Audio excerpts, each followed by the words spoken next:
The NFC wildcard playoff race tightened up a little this afternoon as the Eagles lost to Buffalo and the Redskins beat Miami, leaving both of those teams at 7-5. Green Bay could make it a three-way tie with a win tonight. Otherwise, they would join the Vikings at 6-6, and Dallas climbed into it this afternoon by beating the Saints. Good evening, everybody. I'm Mike Patrick, and it's great to have you with us tonight. We get a chance this evening to see two of the NFL's hottest teams. The Packers have won 4 of the last 5. The Vikings have won 4 straight. As always, it's my pleasure to be working with Joe Theismann and Joe. Don Majkowski still not healthy enough to start, but Anthony Dilweg is no handicap at quarterback. No, they really don't. The Packers don't take a step down. Dilweg is 2 victories in, he's 2 out of 3 as far as a starter goes. He's playing really smart football. He doesn't make a lot of mistakes. That's the one thing Lindy Infante said he liked about him. He's a very intelligent football player, has a great grasp of that particular offense that Infante likes to move people around with. Green Bay won the first meeting between these teams 24-10. The Vikings haven't lost since then. They won 4 straight. What turned it around for them? A lot of different factors. First of all, Rich Gannon's playing very smart football. Here's a guy who threw 10 interceptions the first 4 games he played. He's only thrown 2 in the last 4. Herschel Walker, well, they're giving Herschel Walker a chance to be Herschel Walker. And finally, that defense. They've scored 3 touchdowns in the last 4 games, led by Mike Merriweather, who last week had 2 forced fumbles, 1 fumble recovery, a sack and a half, 12 total tackles. I mean, if he was a baseball player, he'd have hit for the cycle. It's an aggressive style of defense. Mike Merriweather's playing the kind of football that made him an all-pro when he was in Pittsburgh. All right, Joe, and there's Jerry Burns in his 5th year. He's helped bring this club back. Different attitude on the ball club now as they started 1-6. And Lindy Infante, who in 3 years has turned the Green Bay team around. It's only 3 games under 500 now, 20-23 as the Packers head coach. Very innovative, very respected gentleman throughout the league for what he has been able to do with this offense.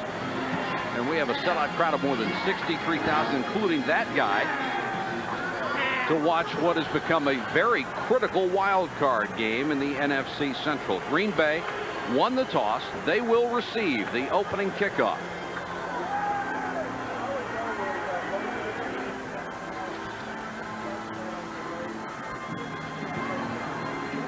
That's Fouad Reveiz will do the kicking duties tonight for the Vikings. He was picked up when Donald Igwebuike was charged with heroin trafficking. You know, Mike, it's interesting. I always felt like when I came in to another team's ballpark, I like to get on the field first as a quarterback. This will settle down Anthony Dilweg and give him a chance to get comfortably involved in the game. Charles Wilson is the deep man. He's waiting at the 2-yard line. Line drive kick gets by Wilson into the end zone. And the Packers will start from the 20-yard line. And now for tonight's diehard starting lineups. Anthony Dilweg starts as the Packers quarterback for the injured Don Majkowski. If he had enough attempts, Dilweg would be the 3rd highest rated quarterback in the conference.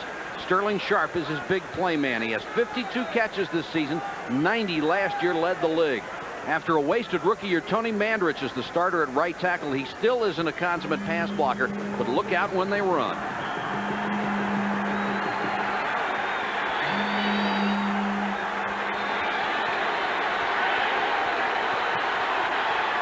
Haddock and Woodside, the running backs, are split. Now Woodside goes in motion.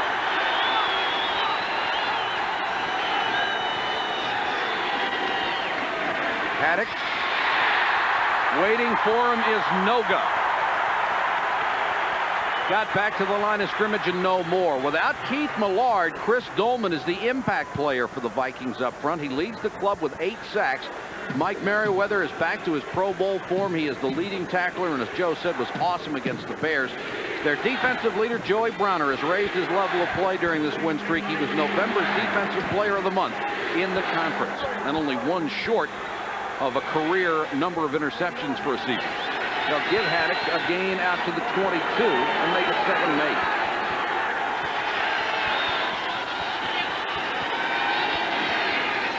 Woodside as the Packers try to establish the ground game. And Woodside across the 25 to about the 27. Joey Browner was waiting for him. Don Majkowski on the sidelines listening in, not even dressed. I don't think Lindy Infante wanted the temptation, if anything did happen to Dilweg, that he would go into the game. There you see him signaling the plays in. I always felt it was very important, even if you weren't there, that you were involved in it. By signaling in, you're thinking the game. You really aren't missing much except the physical part of it. Herman Fontenot is checked into the backfield on 3rd and 3, and the Pack will go with 4 wide receivers. They like to throw to Fontenot out of the backfield. Dilweg dumps it off short. That's Query. He's got the first down to the 31-yard line. Michael Brim made the tackle. Query with blazing speed. Big play kind of guy. Well, the thing is, Mike, you get back in a shotgun. Minnesota doesn't want to blitz. They feel like they can put pressure with that front four. Their Noga tries to spin. Query just runs really right across the line of scrimmage, picks up only 2 or 3 yards, but it's enough for the first down.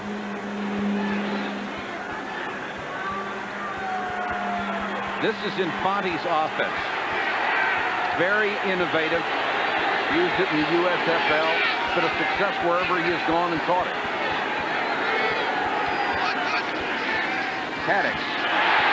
Deuce Bobick hit him 2 yards in the backfield. Plan B guy out of Houston a year ago. This is the philosophy of Floyd Peters and that Minnesota defense. They move the under tackle. Look at him get off the ball. That's Al Noga getting off the ball and slamming it. Deuceback comes in. What they want to do is they want to plug up the holes. I feel like the Vikings are saying to the Packers, if you're going to beat us, you're going to have to beat us throwing the football. We're not going to let you run it. Of course, the Packers came in here with the idea of establishing their ground game to loosen up the secondary. 2nd and 12, Green Bay on its opening possession. Dilweg with time, throws to Sterling Sharp, 40, 30, hit from behind and drops it to 26 by Browner. A 44-yard gain.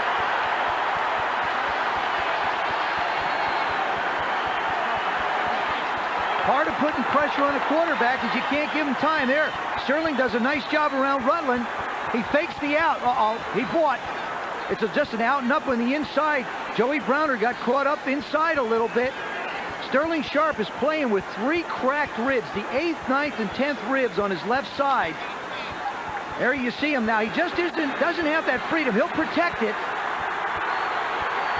Sharp said it's the first time since he was in high school he missed practice because of an injury.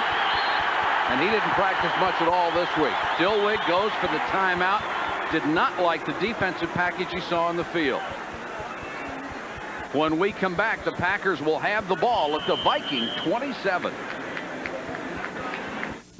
The Subaru Legacy is a lot larger than the older Subaru. But people still think we're small and boxy. The Subaru Legacy is plush and comfortable. But people still think we're just basic transportation. With 93% registered in the last 10 years, still on the road. We hope our old image wears out a lot faster than our cars do. You've heard it said before. It's not just what you say, it's how you say it. LaserJet printers from Hewlett-Packard. They'll get you noticed. Soldier Field, Chicago. Over 300 dead batteries and 1 die-hard battery. Our most powerful ever jump-starts every one. Die-hard. More power when you need it most.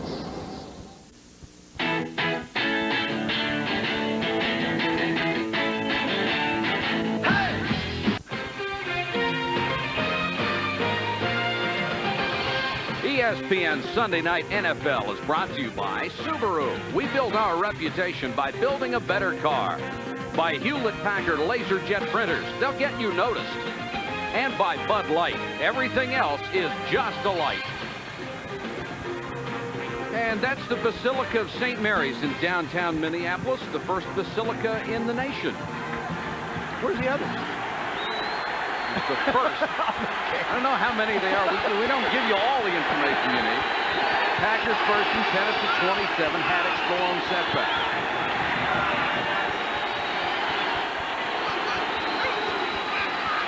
Four-man rush. Dilweg with time.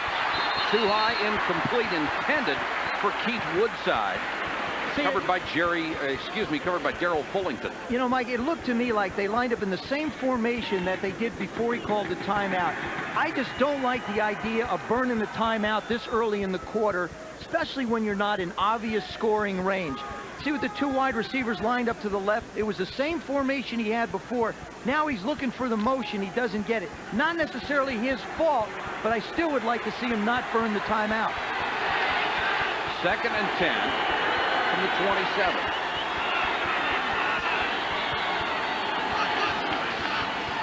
Haddix. Ken Clark was the first one to bang into him, and then he got some help. Henry Thomas, number 97, came over. Thomas has moved from the nose tackle spot over to what in the standard lineup is the right tackle because Millard was hurt. Basically called the under tackle in that defense. And then Ken Clark is on the nose. Henry is really playing where Keith Millard played, and it's an adjustment for everybody up front. Millard was not only their disruptive individual, sometimes all over the place, but a spiritual leader. Packers doing very well in 3rd down long yardage situations this year, 4th in the NFL. They face 3rd and 8 here.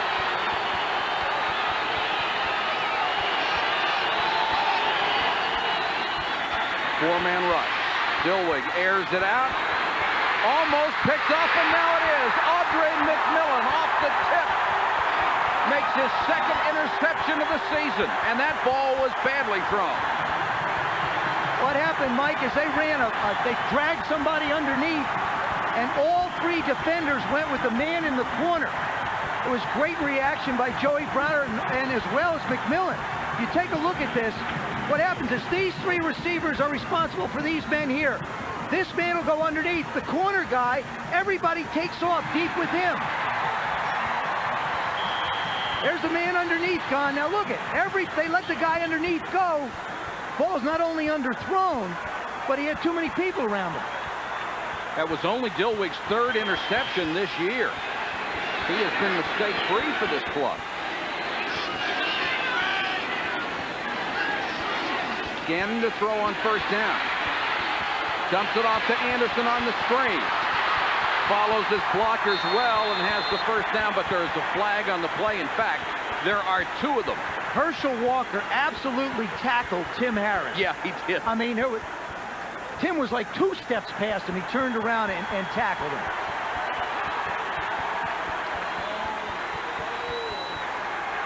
Holding, 34 offense. Still 1st down. Well, Herschel doesn't get $1 million a year because he's a great blocker. No, I'll tell you something, though. I don't even think they should call this holding. They ought to call this maiming or tackling. Here's the move by Harris. Now, here it is. Not 1 hand, 2 hands. He disappears from the picture. That will set the Vikings back to the 10-yard line, 1st and 20. If I'm a quarterback, I'll never get upset at a guy doing that, protecting my backside.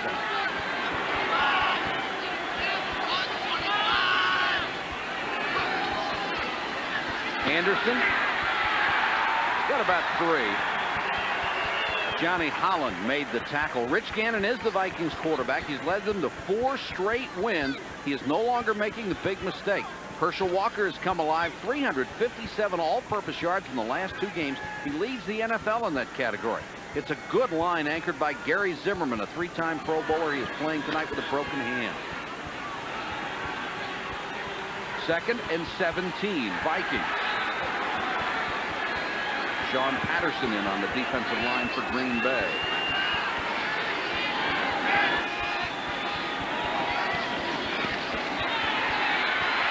Gannon wants another screen. Anderson. Tremendous defensive play by Chuck Cecil, the free safety. Got by the blockers and made the stop. For the Packers up front, Bob Nelson makes a lot of tackles for a nose man. He has always carried the label of an overachiever. Tim Harris is the big play man on defense. He leads the team in sacks, but his total is well below last year when he was a consensus All-Pro. The secondary has given up a lot of yardage, but 11-year veteran Mark Lee is having a great season. He is playing at a Pro Bowl level. 3rd and 15, Minnesota. Alan Rice comes in. He's number 36 for the Vikings. And they go with 4 wide receivers.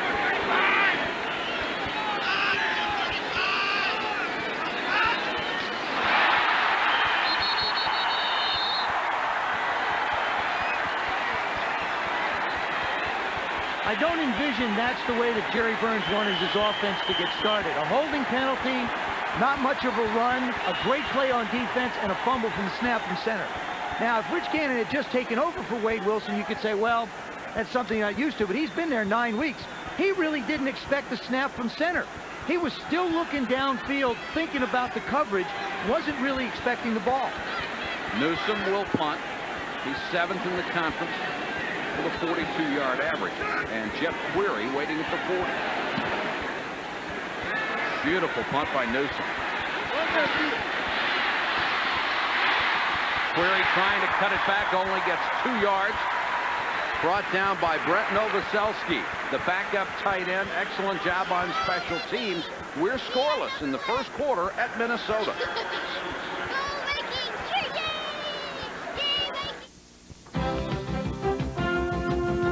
This game is brought to you in your local cable system by your neighborhood Chrysler Plymouth dealers. Stop by and check out the Chrysler Advantage.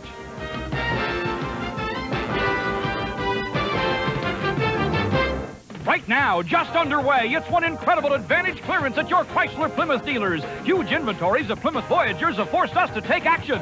So for a limited time only, you can get spectacular deals on the front-wheel drive minivan that drives like a car. Pick one out and get on-the-spot financing. Then drive home a roomy 7-passenger van. You can't afford to pass this up. Go see your neighborhood Chrysler Plymouth dealers now, where you have all the advantages, except time. See your neighborhood Chrysler Plymouth dealer.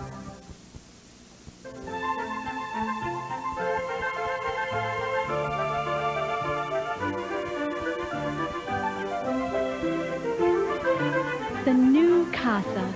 It sets free the artist in you.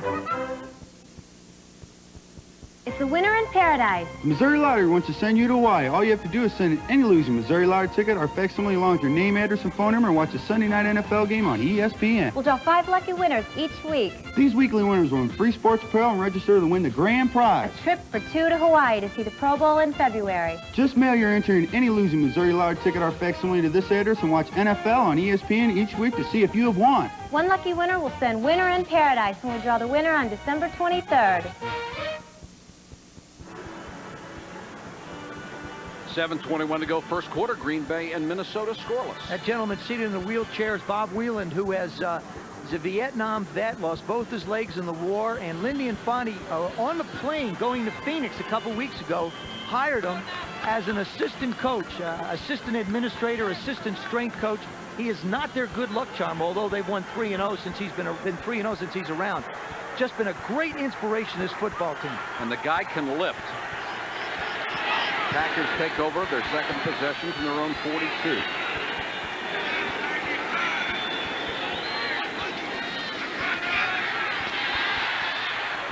Dilweg to the sideline and completes it to Woodside coming out of the backfield. They've set Woodside on a wing several times and left Haddix as the sole setback.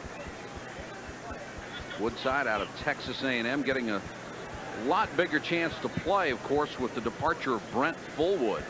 Fullwood, a Pro Bowler a year ago, took himself out of the game the second half of the Chicago Bears game, said he had a bad stomach and couldn't play. 3 hours later, they saw him in a disco, and they said, here's the ticket to the bus station. I'll get you a bus ticket. 2nd and 3.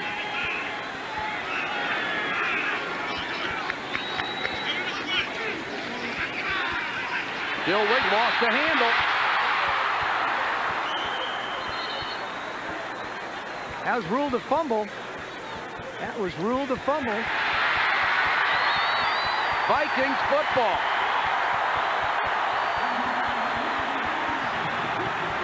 Dilweg commits his second turnover, and Mark Dusbavic makes the recovery. Mike Merriweather has really come on. Plays that outside linebacker away from the tight end. Here comes the pressure. Putting the pressure on him. Nobody ever gets a chance on him. He just scared him. I mean, he didn't even hit him. He just scared him. A scared forced fumble. Scare me. He has scared me, I can tell you. Dilweg tries to pull it back in and really loses the ball. What they're going to look at, though, is that whenever your arm starts forward, it's considered a forward pass. And this happens when you're dealing with exchanges or possession or touchdowns. If his arm was going forward at all, it should be an incompletion.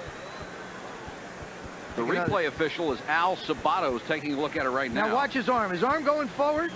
Yeah, that's going to be, I don't believe it was hit. His arm's coming forward. It's an incompleted pass. Even if it starts moving at all. Even if he's trying to stop. Doesn't matter. If the motion is forward, you can throw it underhand, throw it any way you want. If it hits the ground, it's an incomplete pass. There's Al Sabato. It was obvious. After further review, the play stands as called. Fumble.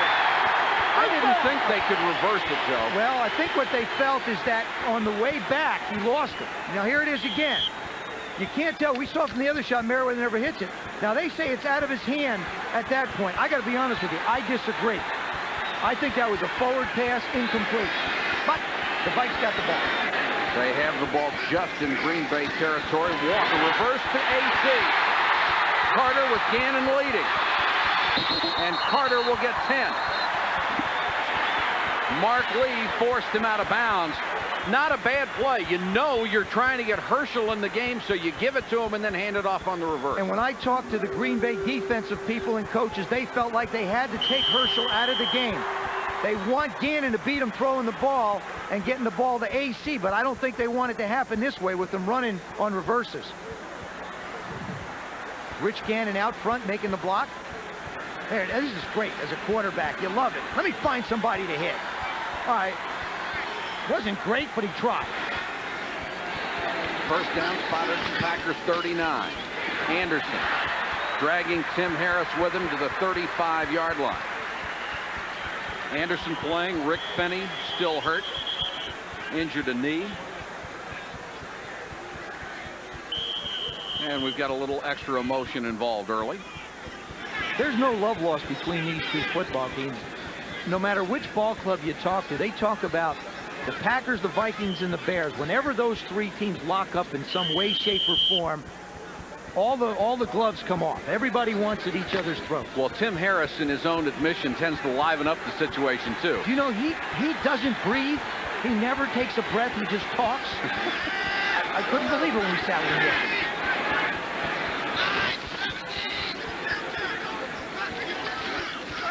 Gannon, short drop, trying to throw for Carter. He really got a shot from Chuck Cecil after the incompletion. This will bring up a 3rd and long. All the years I've been doing the Vikings, the last 5 years, they love to get Anthony Carter the ball in these quick posts. There he is, but Cecil has other things in mind. He feels like he wants to lay a little lumber, let AC know that if he does come in the middle, somebody's going to be waiting for him. Boy, that one will get you 2 aspirins. Nobody has ever questioned Cecil's ability as a player. They just say he's injury prone, and it's tough to count on him all the time. When he's healthy, he's good. Gannon goes to the shotgun with 4 wide receivers. Gannon chased out of the pocket, got away from Harris, dives to the 26-yard line. He has the first down. Gain of 10. Cecil made the stop again, and Gannon comes up a little bit ornery.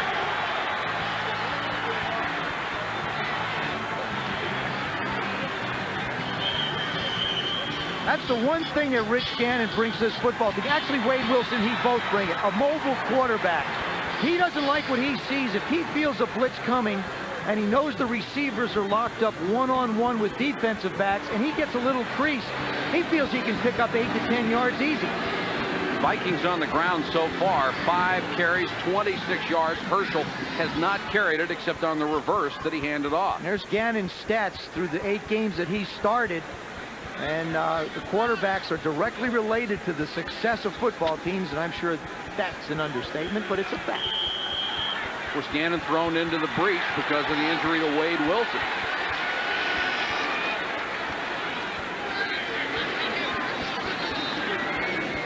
Throw to Walker in the flat, and he dropped it. Had Anderson out there blocking for him, but the Packers covered it pretty well. Yeah. And Cecil doing a little talking to Herschel. I mean, he just, anybody in purple, I wouldn't be surprised if he gets knocked out of bounds. He's going to yell at somebody over on the bench, too. That ball was thrown just a bit hard. The perfect spot to put it, right in front of a back. That's the toughest throw in football for a quarterback as well. To put a little touch on it, make sure the guy is turning upfield so his back's not to the line of scrimmage, but that one had too much heat on it. So much pressure on Herschel Walker after that trade. Everybody thought he'd come in here with an S on his chest. He certainly hasn't. 2nd and 10. Packers show blitz. Throw to Walker again. Can't hold this one. Covered by Johnny Holland. And the crowd shows its displeasure. I don't necessarily agree that you want to try and force the ball to Herschel Walker early throwing it to him. I mean, if you want to, split him out and let him give him a chance to make a good catch and get into it. So far, he has not carried the ball once on a running play. And they've tried to get it to him on 2 pretty hard passes. I think it's tough for a back to get involved. Well, they've been going out of a split back set, and Herschel Walker has never been a back that runs well out of a split set. He's an I back. 3rd and 10, Gannon to the gun.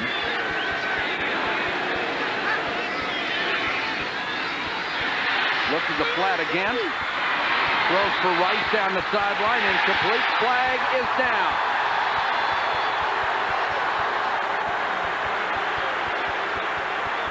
Cecil and Burnell Dent were over there on the coverage.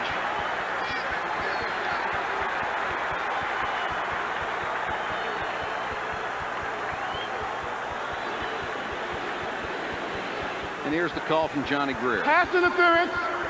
56 defense. First down. Burnell Dent, the 5-year linebacker out of Tulane, commits the violation, and it's an automatic first down at the 12. Gannon does a good job avoiding the rush. Slides outside, makes the throw upfield. Now there you see the right hand holding him back. Hey, Rice did a nice job of selling it, too. Part of this game is salesmanship. He had to sell that one. Gannon on the roll, throws incomplete. Trying to throw for Hassan Jones. Looked like Scott Stephen may have tipped it away. It's a good thing, too, because Hassan Jones, what Gannon wanted to do was throw the ball to Hassan in the flat. Hassan felt the sidelines and turned it up. That ball could have been gone into the wrong hands had it not been tipped. Could have been 95 the other way. There's the story. 4:50 to go first quarter. We are scoreless, but the Vikings threatening in a game they desperately need to get to 500. Anderson, nice hole, got him to the 7-yard line. Noble and Holland were in on the stop, along with Cecil coming up from his free safety spot. Jerry Burns has got a very interesting offensive staff now, with Tom Moore coming over as the offensive coordinator, Bob Schnelker, who's up in the booth, who was the offensive coordinator, Mark Trestman, who was an offensive coordinator, coached here before. I mean, and of course Burnsy being an offensive coordinator with the Vikes for a long time. I mean, you're really talking about offense by committee. The Vikings, the best in the league inside the 20-yard line. They face the 3rd and 5 here. Gannon knocked away, intended for Chris Carter, and right there was Mark Lee. We told you before, having the best season of his career. Chris Carter, when he was with the Philadelphia Eagles, made a living off of this play. The one thing Gannon doesn't do is he doesn't get it out far enough, and he doesn't get it up high enough to give Carter a chance to get up. He's 6'3", 200 pounds. You put it up, he'll muscle it away from most people. See how flat the ball's coming in? That ball's got to come in like you're shooting it into a basketball hoop. Quad Reves out of the hold of Harry Newsom will try a 24-yard field goal. He has hit 4 or 5 since joining the club. Whistles blow, they'll stop this one.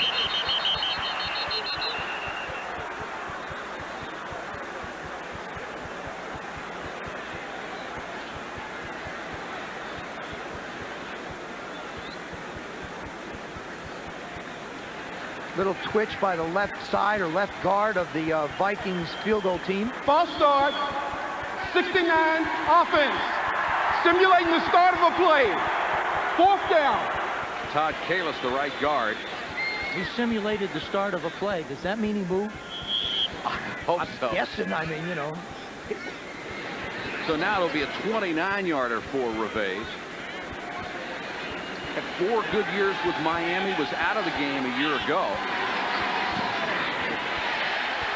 Threw on that one. And the Vikings get on the board first. 4 minutes to go first quarter. 3-0 Minnesota. Come on, mates. I've got a surprise for you. What's the surprise? I'll show you. Look, Bernard. It's us. Just for the holidays at McDonald's, you can get Bernard. Or Miss Bianca, the famous heroes from Walt Disney Pictures' new animated feature, The Rescuers Down Under. Now in theaters everywhere. One ornament's free when you buy a $5 book of McDonald's gift certificates, or $1.49 with any food purchase. Very handsome, but I prefer the real one. Call me irresponsible. Just because the other guy is on the road doesn't mean his mind is.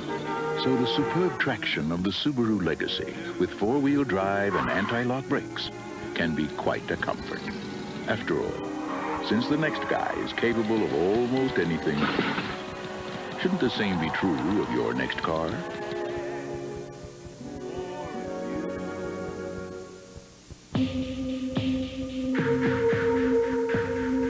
3M salutes the Olympic athletes who found a better way.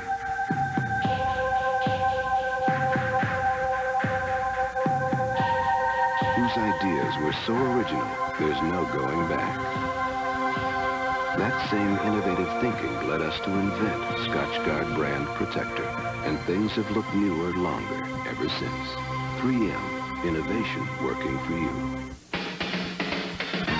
Two of the country's top conferences battle head-to-head in the ACC Big East Challenge. The action starts as Virginia faces Pittsburgh, Monday night at 7 Eastern, live on ESPN. Well, at least they're dressed warmly. After all, it is Minneapolis. And it's 3-0 Vikings with 4 minutes to go first quarter. Gervais to kick off. The deep man, Wilson. Scores 4 yards deep in the end zone. He'll bring it out. And did not make the 20. Buried at the 15-yard line. He violated a Cardinal rule and paid for it. Deuce Bobick down on special teams with a big hit. It's an old-fashioned Christmas at Poco Loco Western Town. From December 1st through January 5th, Poco Loco presents Love in Lights. Formerly displayed at Butler Hill and I-55, this fabulous collection of thousands of Christmas lights have been relit. Bring the whole family Sunday through Thursdays from 5 p.m. till 10:30 or Friday and Saturday till 11:30. Special group rates are available for Monday and Tuesday evenings, so call now for reservations. 677-5555. Poco Loco Western Town. Take Highway 30 west to High Ridge Boulevard and follow the signs. I check for a living, and I've been checking out the deals at your Midwest GMC dealers. This Safari minivan is a real performer. Roomy interior, rear anti-lock brakes, and 4.3-liter V6 power are standard. All-wheel drives, tow packages, acres of conversions. Hundreds to choose from. Your Midwest GMC dealers. Another reason why GMC vans are #1. Check them out. Only at Bellman GMC in North County, Bomarito GMC in Ellisville, and Brocklyn GMC in Fairmount City, Illinois. Check Cashing Company. We cash every kind of check. Our St. Charles Rock Road store now open 24 hours a day. We never close. No ID required. Free money orders with every check cash.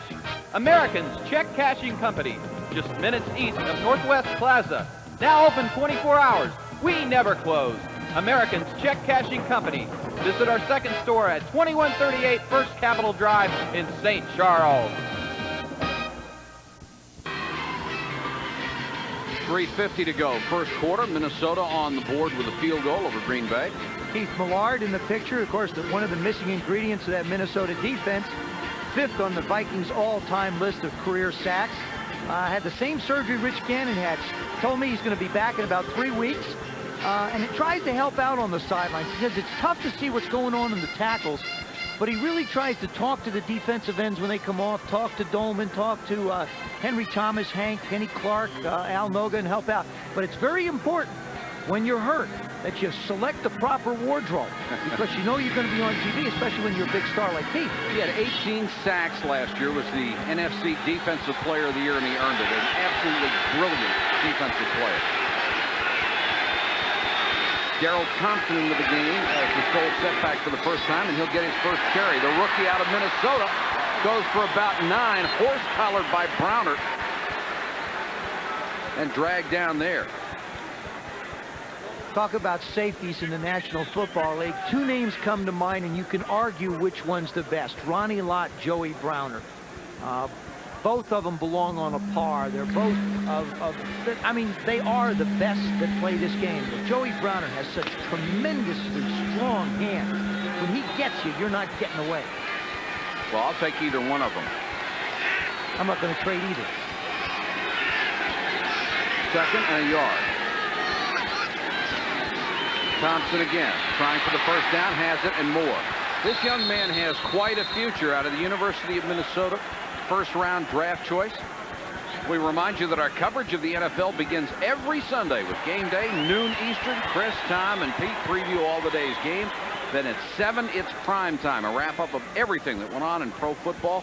Then at 8 o'clock, Joe and I will be in Miami next Sunday night. The Eagles and the Dolphins, Cunningham against Marino. Two different styles. Beautiful to watch both. Looking forward to that one. First and 10, Packers.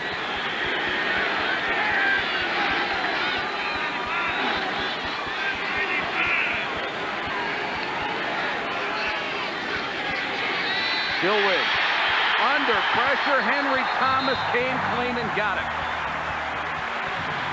Sack number 6 for Henry Thomas out of LSU.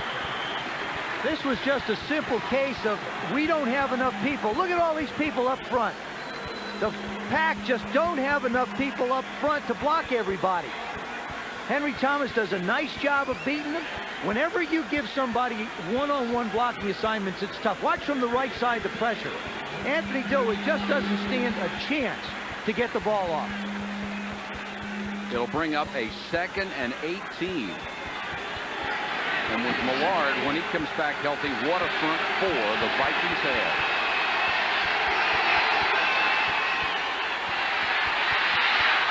Dilwig gets it to Kemp. Kemp runs through a couple of tackles. Merriweather and Brim brought him down as he reached the 37-yard line. 17-yard gain. That's the 34th catch of the year for Perry Kemp. He'd been shut out the last couple of games. We always talk about, I mean, what you've heard about Anthony Dilwig is he's a very intelligent guy, very smart guy, but he is one tough football player. Watch him standing. Noga just comes clean. He puts his shoulder right in his stomach. He takes a shot right in the gut and still hangs in there and makes the completion to Kemp. Boy, Kemp's a tough guy, too. He's the guy that you look for over the middle. 3rd and a yard. They were just shy of the first down. And they go to the shotgun on 3rd and 1. 5-man rush, loose football. And there was a timeout before the snap. Or a delay, excuse me. That's why Dilwig didn't even go after the ball. He heard the whistle. He can see the clock. Don't forget, you only have 25 seconds, not 30 seconds. Delay before the snap. Offense. Still 3rd down. One person that has been burdened by the change in the clock. We haven't noticed that much in the play of the game by the players, but the coaches getting the plays in from the sidelines, it's really affected them, and we see the clock down to 1 second or 2 seconds before the ball is snapped. Since it's gone from 30 to 25. Right. Coach Lindy and Fonnie sending his plays in. 3rd and 6 now from the 32.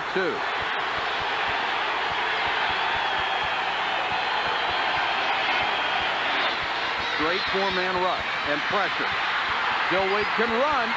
Dives for the first down and has it. Loose ball picked up. Cleary. He's got great speed. He's gone, but they'll bring it back.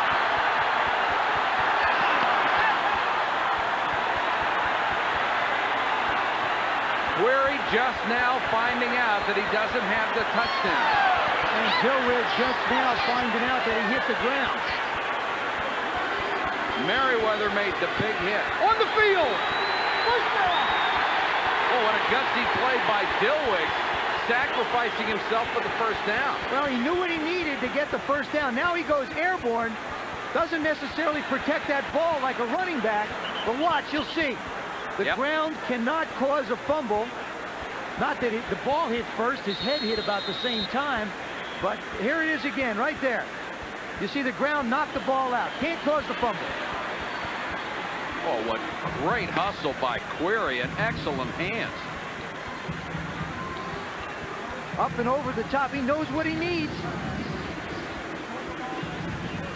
Mike Merriweather on the hit. That's the end of the first quarter of play from the Metrodome in Minneapolis. The Vikings leading the pack 3-0.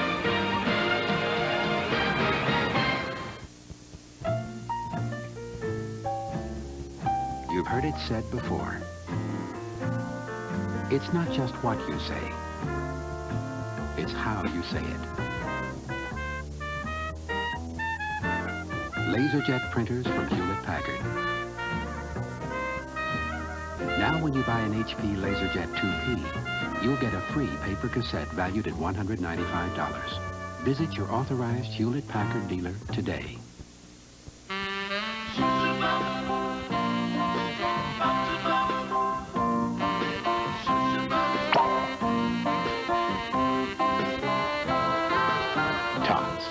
The premium choice.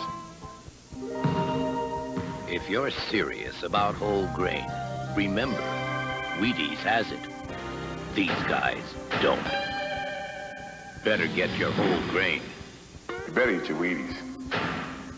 The Subaru Legacy is a lot larger than the older Subaru. But people still think we're small and boxy. The Subaru Legacy is plush and comfortable. But people still think we're just basic transportation. With 93% registered in the last 10 years, still on the road.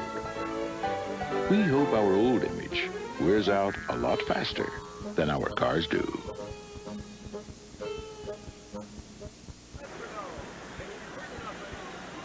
Set to start the second quarter here in Minneapolis. Green Bay with possession. First down near their own 40-yard line, trailing 3-0. That break came at a good time for Anthony Dillwig. Get a chance to clear the cobwebs out after taking that shot in the head by the turf. And gave somebody a chance to go out and get a cheese hat. Thompson, a single setback. 3 wide receivers.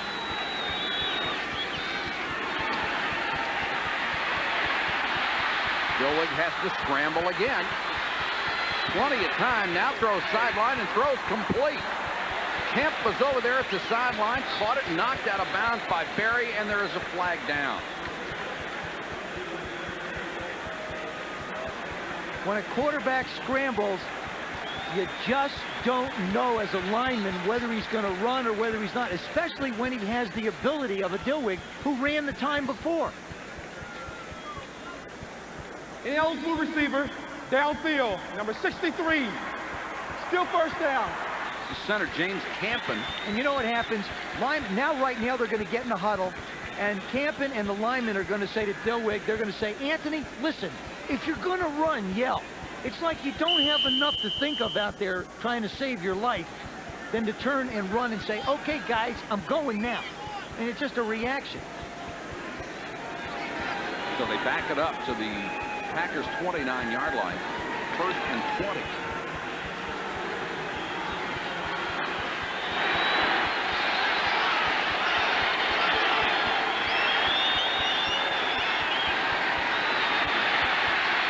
Dillwig hangs in the pocket this time, but throws low, intended for Clarence Weathers.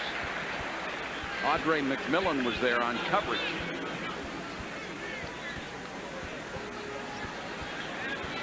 Weathers picked off the Plan B list from Kansas City. Well, what a story he is, too. And when he came into the game, he was out of football for 3 years, came into the game, they gave him a $250 signing bonus. You thought I was going to say dollars. $250 signing bonus. He said after taxes, it was $183. Hardly worth writing the check, was it? Still has it at home. That's good as 20.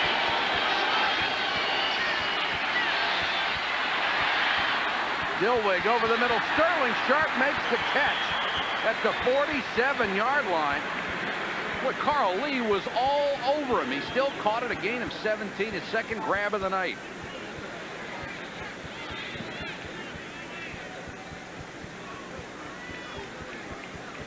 Talked about Sterling Sharp playing with those cracked ribs.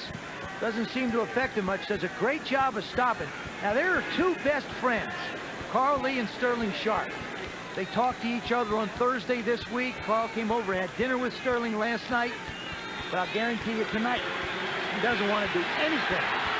He was the first Packer receiver ever to get 50 catches or more in his first 3 years. 3rd and 3. Fontenot on the delay. Struggling to get there, did not make the first down stick.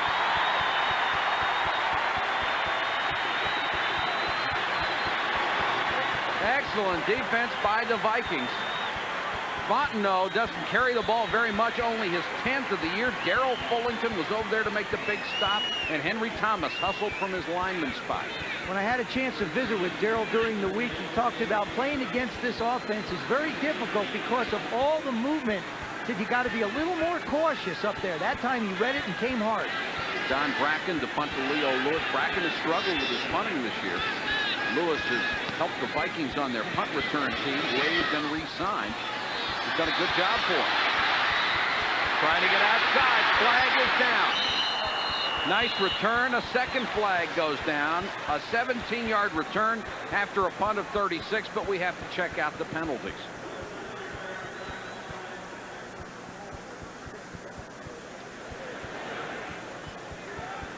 Illegal block, number 30 on the return team. First down.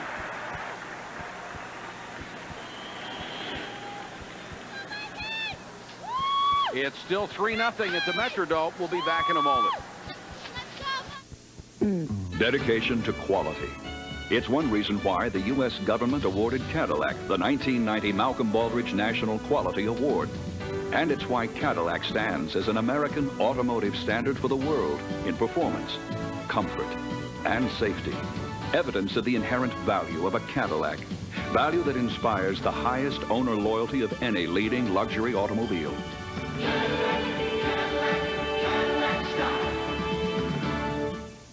I'm going to review today's scores very briefly. No. 86, 94, 92, and 1 hieroglyph. That's before we got to the back 9. I didn't think anybody was keeping score. Column, right? It says here that on the 3rd hole you hit, I don't know, you a 90-yard putt. I do. It wasn't a flash. Levi's 100% cotton Dockers. If they're not Dockers, they're just pants. Oh, there you go! Toss me the towel, please, Darnell. Die Hard, America's most trusted replacement battery. Its breakthrough design gives you more power and more confidence from the start. Sears Die Hard, more power when you need it most. I used to have dandruff, so I tried Head and Shoulders. Then I tried Selsun Blue. Blue is better. Selsun Blue relieves dandruff flaking better than Head and Shoulders, and doctors recommend it more than Head and Shoulders, Denorex, and Tegrin. Blue is better. Selsun Blue.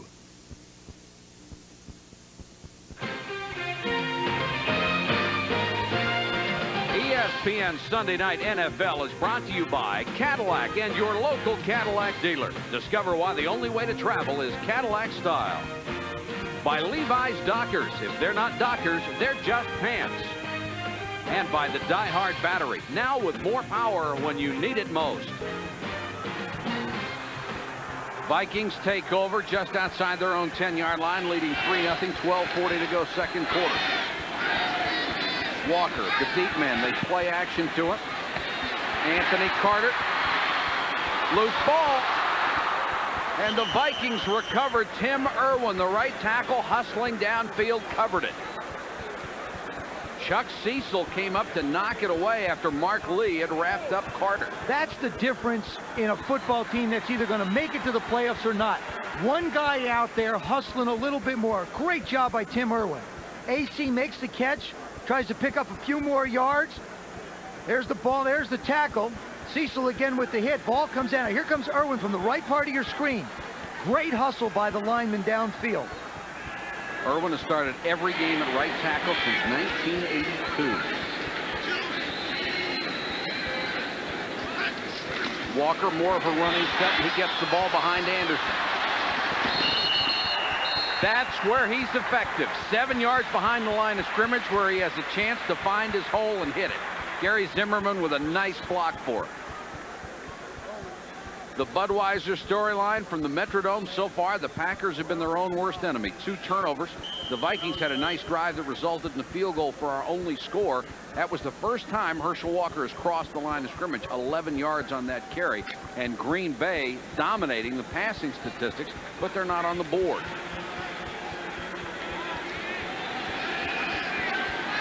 Walker again, the deep man in the eye. Instead, they give it to Anderson. Gaping hole for him as all eyes were on Herschel Walker. He gets to the 44, a gain of 13. Brian Noble made the tackle. You set it up, you tease him a little bit, you give him Herschel Walker on a pitch, you line up in the same formation, and what you do is then you give the ball to Alfred Anderson up the middle. Look at the job by the line up front. Boy, Zimmerman, McDaniel, Loudermilk, Kalis, and Irwin just blowing out that side. Look at the hole they create. Anderson does a good job of covering up going through. Anderson can carry the ball as a rookie over 700 yards, but his numbers have gone down since then. Play action, fake to Walker. Now they throw to Herschel. Forced out of bounds at the 48-yard line. The coverage by Scott Stevenson, or Scott Steven, who's getting a chance to play because John Anderson retired. Talking to the offensive coaches of the Vikings, they felt Tim Harris had to be taken out of the game. First, he gets blocked by Zimmerman. Then he gets a block thrown on him by Anderson. Then Zimmerman comes around to pick him up again. I mean, they are going to identify and find Tim Harris on the field every play. Make sure he doesn't get the gap. All they have to do is listen. He'll let him know where he is. They don't even have to look for the numbers. That's talk a lot. He says he loves to play the Vikings because they hate his guts.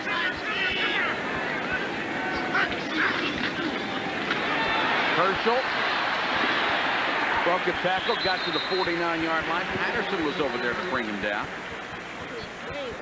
Herschel Walker, Bo Jackson, Eric Dickerson, Bart Simpson, or one of them. Anytime these guys get their hands on the ball, you hear a silence. Everybody holds their breath just to wait and see if they're going to pop it and turn that speed on. Sterling Sharp with some autographs. That's of every guy on the team and his number. There you see Euchre, Ard, Bush, Green, all of them signed in. 3rd and 4 Vikings.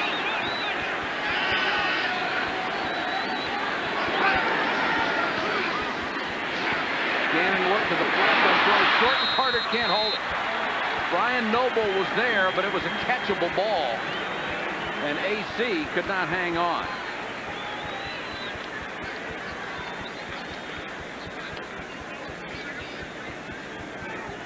Tom Moore, the offensive coordinator, has designed this offense to protect Gannon a little bit, try and run the ball more, take the pressure off him, let him try and make the 3rd and 4, 3rd and 5 throws, and done a real good job controlling the game plan for the Vikings. Newsom will punt to the conference's 4th leading punt return man, Jeff Query. Steps up to the 15-yard line. No place to go, got outside anyhow. Nice job by Query with a little stutter step. A return to 5 after a 35-yard punt. 9:15 to go first half. It's the Packers and the Vikings. It's 3-0 Minnesota. This portion of the NFL on ESPN is brought to you locally in part by your Midwest GMC truck dealers, Bomarito, Brockland, and Belmont GMC, where the trucks and vans are.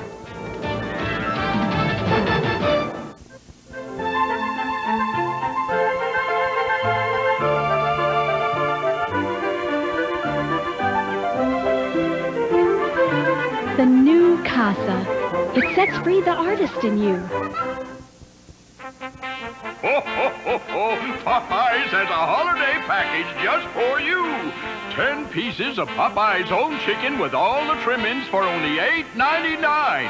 10 tasty pieces of chicken, 4 hot buttermilk biscuits, and a big helping of Popeyes' red beans and rice. After all, 'tis the season to be giving. So treat your family to Popeyes' chicken and trimmings for only $8.99. You'll love that chicken from Popeyes. Ho, ho, ho. Well, you just got a check and now you need the dough. But there's no time to waste, cause you're on the go. If you're on vacation or you're far from home, it's only 7 numbers on your telephone. Don't have to know.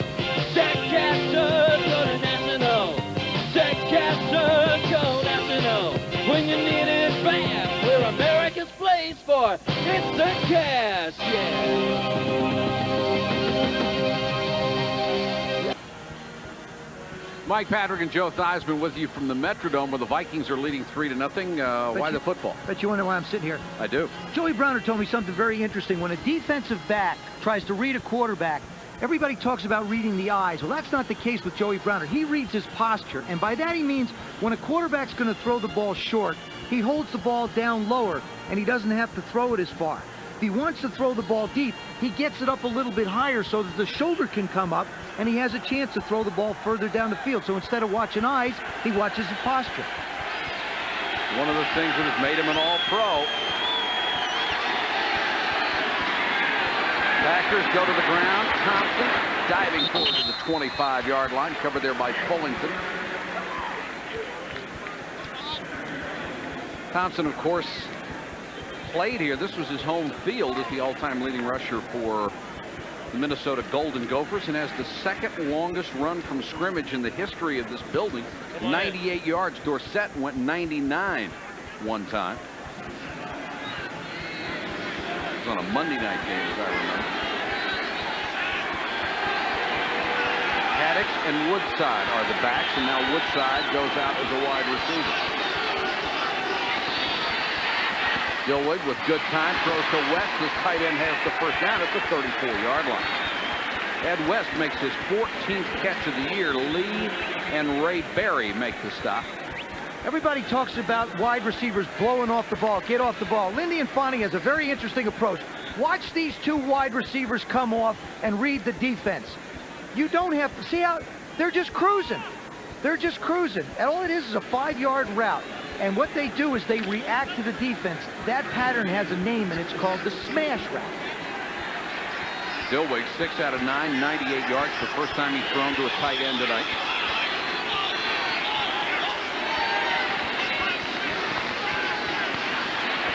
Dilweg over the middle to Sterling Sharp. Rutland brings him down, but not until he reaches the 45.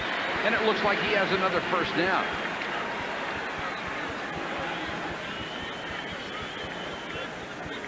Sterling Sharp, one-on-one. See how he uses his hands initially? Look at that. He's just a great receiver. Doesn't let the ball get to his body. Grasps it in his hands first, then brings it into his body. Very strong runner, too, after he catches it. Loves to catch the ball in the middle of the field. Great guy to talk to. 5th in the conference in catches. 3rd in yardage coming into this weekend. It is the first down. Haddix, with a head of steam, plows forward into Minnesota territory at the 48. Ken Clark, the nose man, brought him down. Haddix says blocking has kept me in this league for a long time, but he can still run it. Ed West, or Harris, I should say. Ed West does a nice job turning out Deuce Bobick. See, that's all you have to do. The game is not all power. The tackles like to pancake people and kill them. The tight ends, they like to be able just to position a linebacker, get the guy at crease to get by him. 2nd and 4, Green Bay.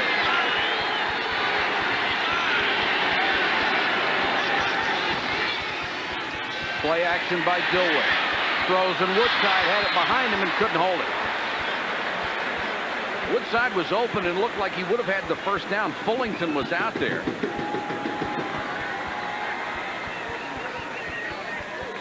Well, that's a nice route. You run play action to the short side of the field.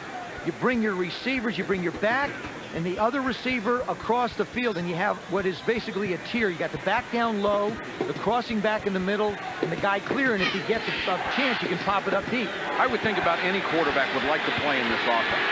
There are a couple of them out there. Joe Gibbs with the Redskins, great offense. Lindy Infante, great offense. Sam Weiss, great offense.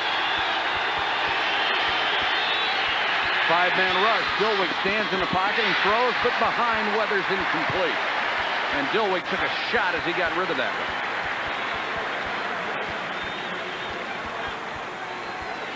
one. A lot of pressure being put on by that front four. Every one of the front four of the Vikings went in there. There's Henry Thomas coming off, getting some high fives and grasps. He wears those gloves for an interesting reason. He says he breaks his nails if he doesn't. That's why the guy wears gloves, so his nails don't get broken.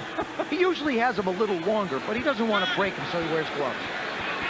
Lewis waiting from the punt from Don Bracken, end over end. Lewis is the 15 and thrown to the ground immediately.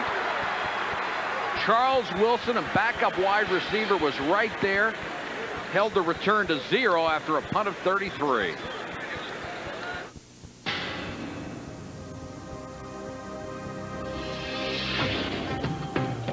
There are those who thirst for something different, something beyond the ordinary.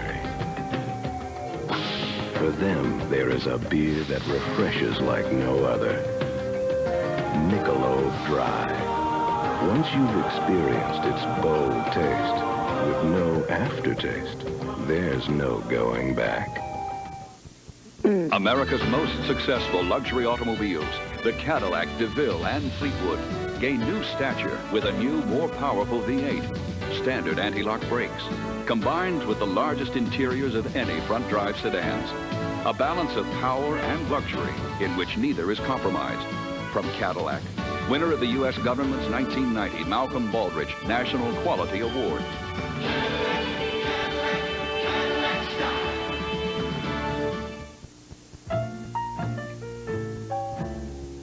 You've heard it said before. It's not just what you say.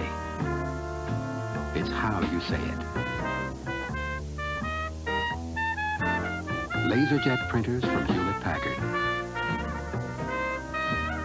Now when you buy an HP LaserJet 2P, you'll get a free paper cassette valued at $195. Visit your authorized Hewlett-Packard dealer today. Friday, the Golden Bear leads the PGA Tour's finest at the Sazali Classic. Then the Merrimacs and Arnie headline the field at the GTE Ka'anapali Classic. It all starts at 2 Eastern live on ESPN. 5:47 to go, first half. Minnesota hanging on to a 3-0 lead over Green Bay. And there is Tom Moore, one of 3, or if you count Jerry Burns, 4 former offensive coordinators. Well, he is the offensive coordinator. Of course, all those years with the Steelers, 4 Super Bowl rings. Could be one of those great candidates for a head coaching job in this league someday. 1st and 10, Vikings from the 15. Walker in the eye, play action to him. Gannon deep over the middle, too high, intended for Leo Lewis. I don't feel like that's the kind of pass that Richie Gannon at this stage of his career is really capable of throwing well. I think that he has to confine himself to either letting it go, set up and let it go deep down the sideline on goes, or else take the backs underneath, get the ball to Steve Jordan, who really has almost become a forgotten man here in Minnesota. Gannon so far only 3 out of 10, 21 yards. There you see the numbers on it. Not all his fault either. He's had a couple drops. Yes, he has. Tiger Green is into the Packers secondary as an extra defensive back on 2nd and 10.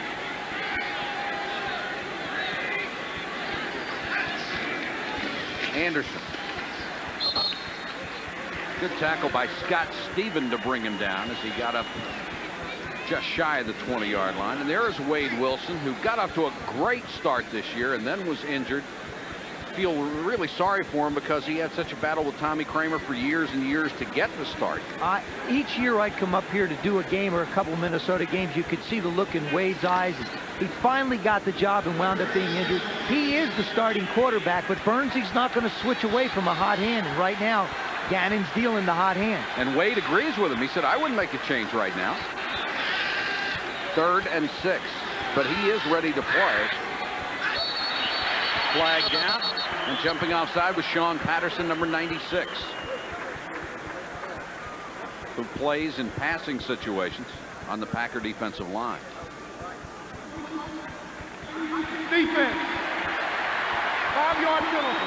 You know, you always wonder, how can a guy so close to the football be the one that jumps off sides? Well, all the quarterback has to do is make a voice inflection. Right part of your screen. Watch this. It's going to be a great move. It's going to be a slap with the left hand and a right arm over, but you got to do it after the ball is snapped, not before the ball is snapped. So now it's 3rd and less than a yard.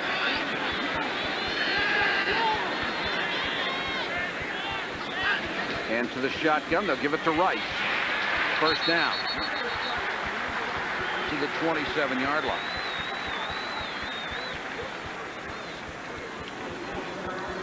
certainly on 3rd and less than a yard, when you line up in the shotgun, it gives the defense something to think about. I'll tell you what else it does, Mike, is it forces those ends, especially when you're playing like a 3-4 and you're putting in nickel personnel. Look at the splits. Look at how wide those ends have to be out. You've really only got 3 people within about a 10-yard area to defend the field. Puts a lot of pressure on them. Clock running, 4:08 to go in the half. Vikings 3, Packers nothing. Gannon to throw. Looking for Carter. Great coverage by Mark Lee, and Lee won the flag.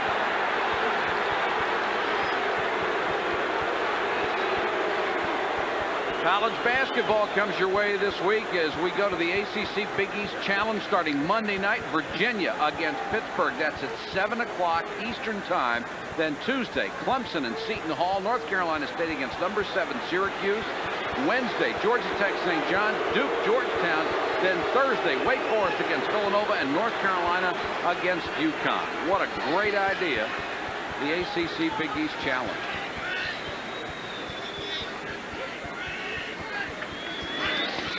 Second and 10 with split backs. Gannon has to roll. Dumps it off. Anderson on the screen. A delayed screen set up very well. They get it out to about the 33-yard line. Patterson makes the tackle, hustling back from his left end spot. I love it. That was good execution by the offense and good execution by the defense, which amounts to about a 5-yard gain. Gannon did the right thing, allowing the defense to come in, get close to him. Some of the Packers hung back on the line, sensing the screen, only allowing Anderson to pick up 5 yards. Defensively, it's been a very well-played game for both teams. 3rd and 4. The winner stays alive in the race for the wild card. The loser might be in a lot of trouble.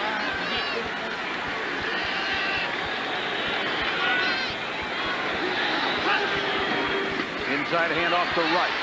Forced outside. Flag is down. So is Rice at the 34-yard line. And it looks like we'll get a holding call on that one. Blaze Winter, number 68, was in there along with Burnell Dent.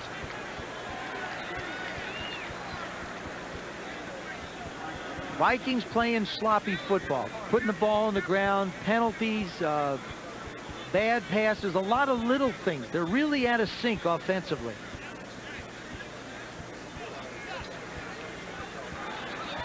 Holding, 64, offense is declined. 4th down. Randall McDaniel, the outstanding young guard out of Arizona State, a first-round draft choice in '88. And the Vikings will have to kick it away on 4th and 4. Newsom on the field. He's number 18. And Query waits at his own 22-yard line. Outstanding punt return there.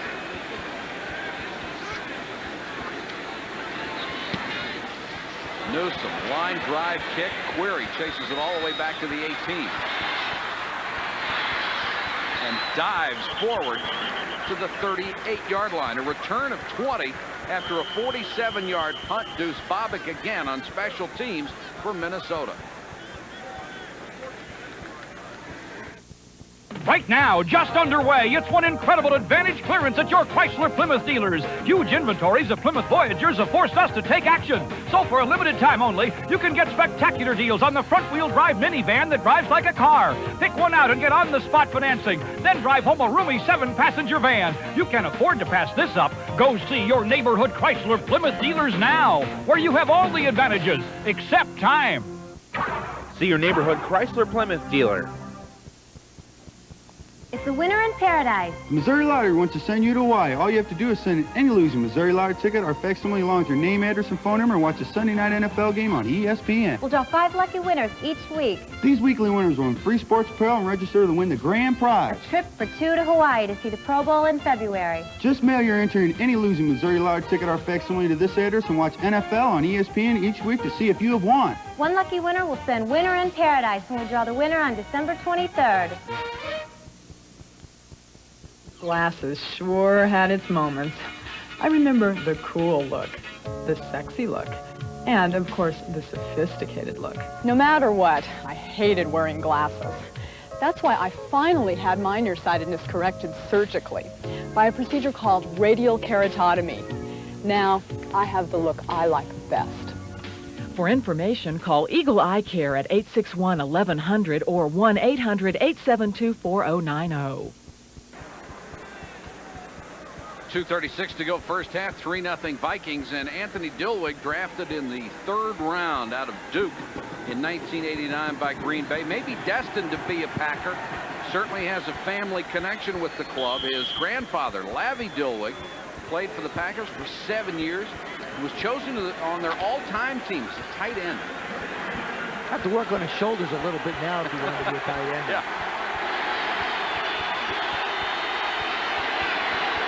Haddock, the single setback. Four-man rush. Dilweg with time. Airs it out, intended for Sharp, and he knocked it away from Rutland. Excellent defensive play by Sterling Sharp. Rutland had great position. I don't believe that Anthony Dilweg, you're going to see him throwing that. He doesn't get the ball out far enough. This ball's got to get up and down in a hurry.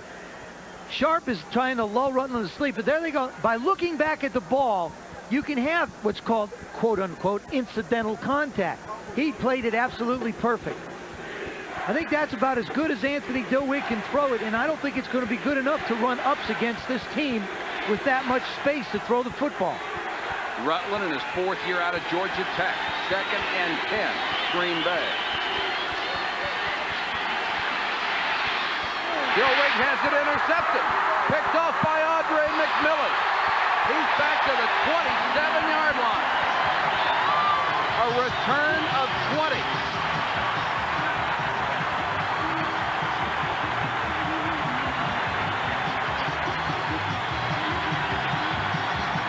McMillan with his 2nd interception of the night, his 3rd of the season.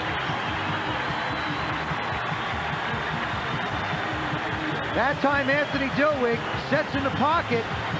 You see the receiver, top right of your screen, make the turn. Vikings do something a little bit different than they normally do. They play a softer zone, and that's the kind of look you get when you throw an interception. That is the 3rd Green Bay turnover of the half. Anderson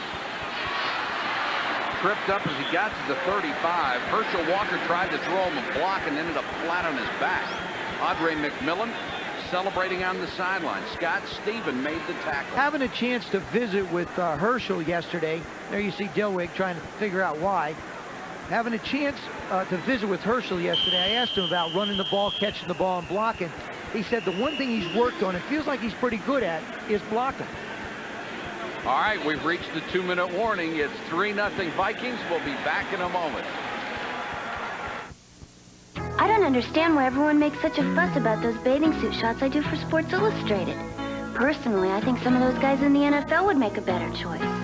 After all, I don't have the moves of a Barry Sanders, the grace of a Jerry Rice, or the physique of a Howie Long. But then again, who'd look better in this shirt, John Elway or me? Kathy Ireland, not your everyday fan. For Team NFL merchandise, for your catalog, call 1-800-USA for NFL. On the other hand, I've never seen Elway in a bathing suit. They're at your Christmas store. Sears. Name brand electronics like this LXI Tulips camcorder outfit with telephoto lens. Just $799.99. Only at Sears Brand Central. For Christmas. If you're serious about whole grain, remember, Wheaties has it. These guys don't. Better get your whole grain. You better eat your Wheaties. A continuous commitment to improvement. One reason why the U.S. government awarded Cadillac the 1990 Malcolm Baldrige National Quality Award, as demonstrated by the new 200 horsepower 4.9-liter V8 and electronically controlled transmission that not only generate more power, but deliver the highest highway mileage of any V8-powered luxury car. Another reason why the only way to travel is Cadillac style.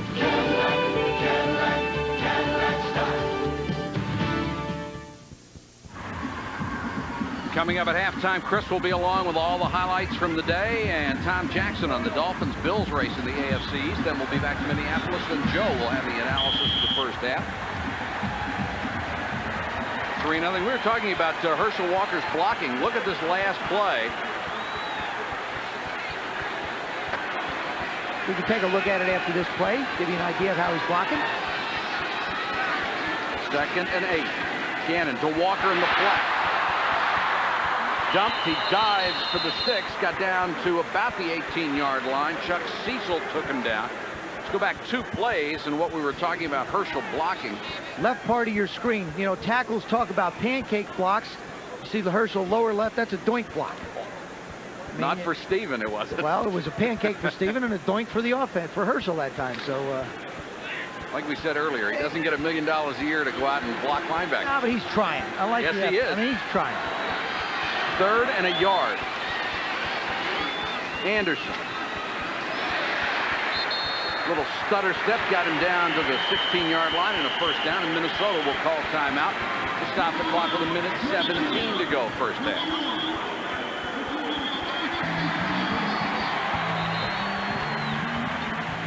I think the Packers right now have got to do something special on defense. They've got to get some more people at the line of scrimmage, and they're going to have to line them up and stuff them.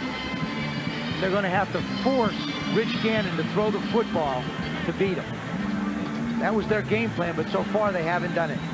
Well, that time, again, they're in the split back set, and they will very rarely give the ball to Walker in that split back set. Most of the time, Alfred Anderson has got the carry. They'll throw to Walker out of that. Yeah, but still, the guys up front are doing a great job. There's Randall McDaniel just firing out. He said he loves this kind of game. The offensive line right now is just running straight ahead and blocking people. In the beginning of the year, they did a little more trapping than they had before. Now they feel a lot more comfortable with just a straight-ahead, fire-out type blocking. Good block by Tim Irwin on that last play, too. 1st and 10. Vikings with 1:17 to go. 2nd quarter.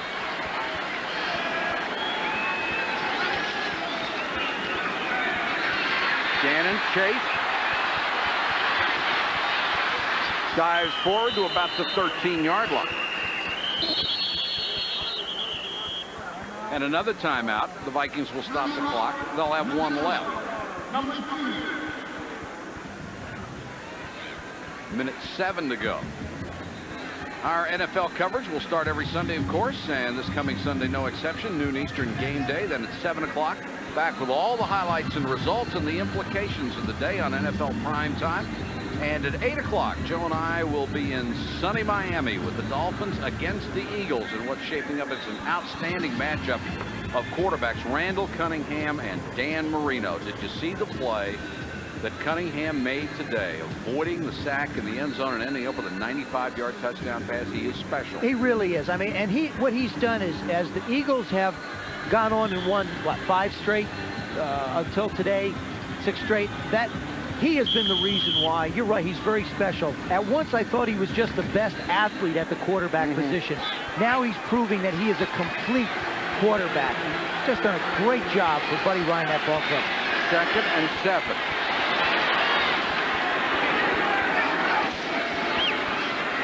Gannon wanted to throw in the flat, nobody there. Got Jordan wide open. Can't get it to him and runs out of bounds. Chased out by Scott Stevens. Boy, Steve Jordan, his tight end, was wide open. He made his mind up. You know, it's if you think at all on a football field, you're in trouble. You just have to be instinctive. He instinctively made his mind up because the play before, he ran. Now he scrambles again. Jordan doing a good job protecting, doing a good job. Now he releases out in the flat. He says, hey, up. Now Gannon had made the decision to run, and there was nothing he could do. And Rich Gannon knows. Right here, he turns back. Right there, he could have thrown the ball. But it was too late. 3rd and 8.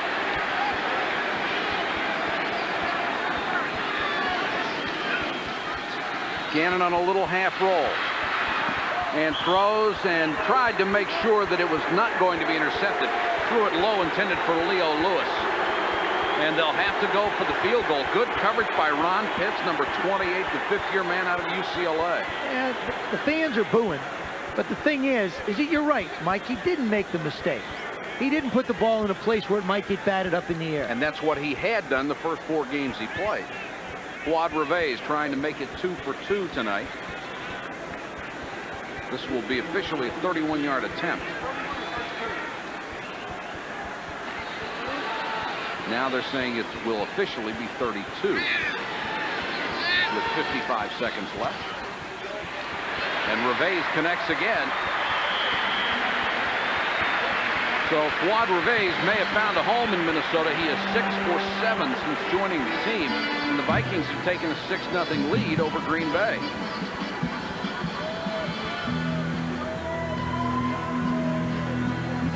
This game, of course, with major wild card implications. And here are the standings. Philadelphia and Washington now tied 7 and 5. Green Bay could join that group with a win tonight. If they lose, of course, they'll be tied with Minnesota at 6 and 6. Both of them would really be alive because this year we have the 3 wild card team, and Dallas sneaking back into the picture, 6 and 7. What a job by the Cowboys to turn that around. Big comeback today to win it. Of course, Thanksgiving Day really handled the Redskins. Redskins woke up, played a great game. They're tough at RFK. The Dolphins found that out. Of course, the Bears go in there next week. Them coming off of a tough game overtime against the Detroit Lions. You meant the Lions have lost to the Redskins and the Bears in overtime in games when they had chances to win the ball. Boy, did they ever. Really feel for Wayne Fontes. I mean, he's done everything but win. Yeah, but you know something? At this level, that's the only thing anybody ever looks at. You get a pat on the back on the way out if you don't win. Sometimes not even that. Where the pat's a little lower. Wilson waiting at the 2-yard line. Reveiz will kick off. The Vikings were unhappy with their kickoff coverage until a week ago, and Reveiz has done a good job getting it downfield. Thompson, one of the up men, takes it. Does a nice job to get it back to the 42-yard line. And with 43 seconds to go in the half, the Packers will have good field position. That was a squib kick to prevent the big return, but as it is, they get it out at the 42. Well, what the Packers did is they put some good people up front in case it was a squib kick. Good coaching by the Packers side and a nice return. There's a look at the QBs. Neither of them tearing it up. Of course, Dillwig's got all the yardage. He's actually been on the field more. But the big number is that last one on the right, the 2 INTs. And Dillwig came into this game with 7 touchdowns and only 2 interceptions. 4-man rush. Dolman knocked him down from behind. There is a flag down on the play at the line of scrimmage. Boy, Dolman came from the blind side. And it will be a hold against Green Bay.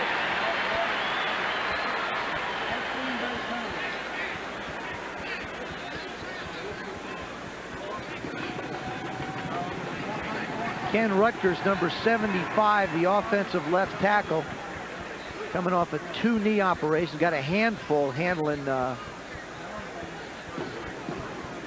Dolman. Holding, 75, offense, it's declined. 2nd down. There's Dolman, left part of your screen. Rutgers sets on him.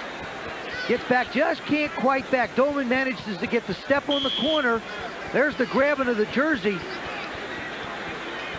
And what happened on that play is that was actually a lateral. That's why they refused the penalty, and the ball is spotted back with that many yards to go. And they're calling it a sack because the scoreboard says 2nd and 19. And the down markers all had 2nd down. Shouldn't be a sack. No. The ball was thrown at a lateral and it went out of bounds. That's why it's marked where it was.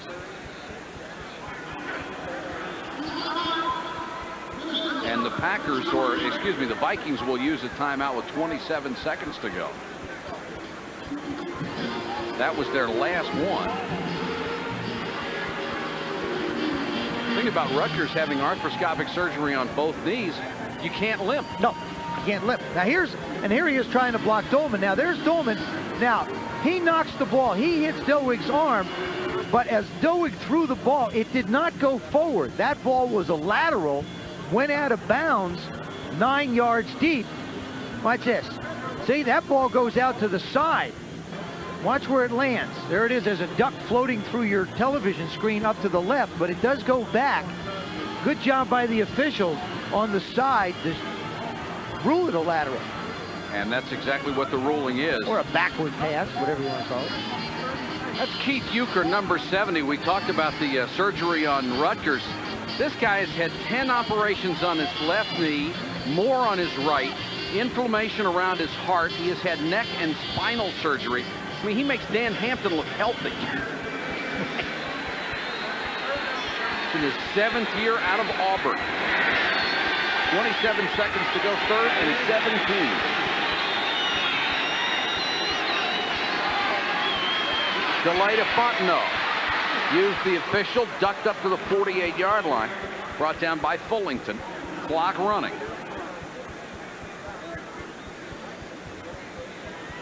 And the Vikings, without a timeout, can't stop it here and force them to kick it away, so the Packers will just go to the locker room. That's the end of the first half here at the Metrodome. It's been a battle of kickers. Vikings 6, Packers nothing. We'll be back with more later, but right now, let's join Chris Berman. All right, Mike and Joe, thank you very much. So a low-scoring game here. That was not the case earlier today in Buffalo. Sure, that Monday Nighter in Candlestick, I'll be covering it for us here on ESPN between the Niners and Giants will be great, but they'll have to go some to top Philly and Buffalo. And this play, the play of the year. Bruce Smith doesn't sack Randall Cunningham. Running the wrong way in his own end zone. Across his body. 60 yards. Are you kidding? It's Fred Barnett. He could go all the way. 95 yards. Randall's 100th career touchdown pass in the NFL. But on this play, earlier in the game, Jim Kelly threw his C-note to the venerable James Lofton, like Isaac Curtis, Wesley Walker, Cliff Branch. He's still fast. Fast win for Buffalo, 30-23. While the Bills won of the AFC East, the Dolphins had their hands full with Ernest Biner and the Redskins. 32 carries, 157 yards, 3 touchdowns, including this 8-yarder. The Redskins pound the pound machine, 42-20. They met 2 weeks ago. There's Fred Edelstein at the game. Bengals and the Steelers. And the Bengal fans saw Gary Anderson at a field goal. Second fastest man at 200 field goals, only Stennerud better. But James Brooks, 81 yards, and the Bengals beat the Steelers for the second time in 3 weeks, 16-12. Thumping are in first place in the Central. That's because Warren Moon and the Oilers in overtime at Seattle. Boom to Bernard Ford. Fumble! Dave Wyman recovers it for Seattle. And for the third time in the last 4 weeks, Seattle wins on the final play of the game. Norm Johnson good. 13-10 the Seahawks. Chiefs and the Patriots, who should have bagged the season a long time ago. They bagged the scam on the first play of scrimmage. Steve DeBerg to Stephon Page. The only one in focus was Page. Why? Get the pole out of the way, too. Kansas City beat New England 37-7.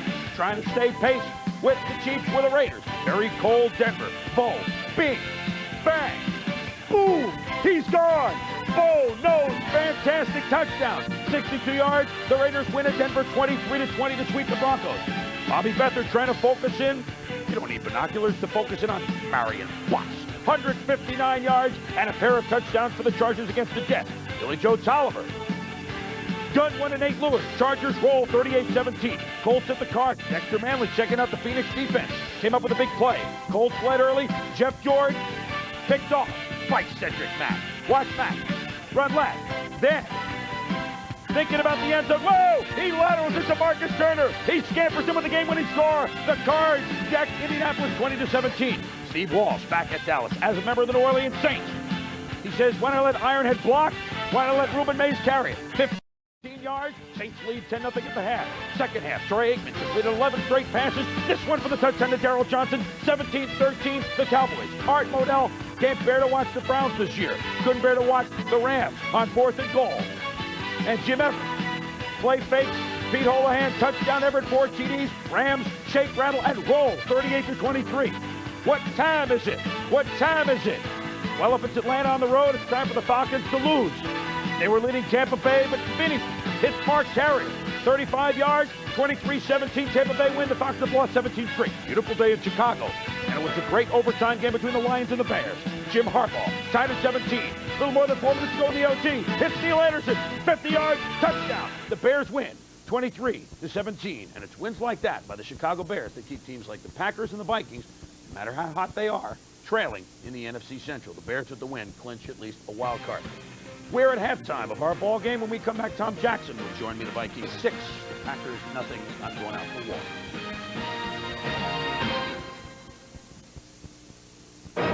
Ripley's Believe It or Not. Introducing the all-new Edsel. Described as a car sucking a lemon, the greatest blunder in automotive history cost $250 million to launch, but the public simply didn't buy it. Believe it or not, Stephen Vincel Honda has over 391s in stock. 91 four-door Accords with Air start at only $12,499. 91 four-door Civics start at $85,99 only at Stephen Vincel Honda. Believe it or not. When you want more than just a deal on your next car, your only choice is more Cadillac Pontiac in Ellisville. At more Pontiac, our goal is #1 in sales and #1 in customer satisfaction. And here's why. Right now, 1991 Grand Ams are on sale with prices starting from $84.97 delivered, or $190.25 per month with no money down. But you must hurry. This is a limited time offer from West County's hottest dealer. That's more Cadillac Pontiac in Ellisville, where you get more than just a deal, because nobody beats Moore's prices. Giving you a choice at BET, the network to turn to for the shows you want to see. BET, we're giving you a choice. Reach out and take it. We're giving you a choice. Go ahead and make it. We're giving you a voice. You can't mistake it. We're giving you a choice. At BET. ESPN brings you coast-to-coast NCAA basketball. The action's outstanding. Everywhere you look, there's down-to-the-wire excitement. Unbelievable! Unbelievable! Awesome, baby! Sensational! Super!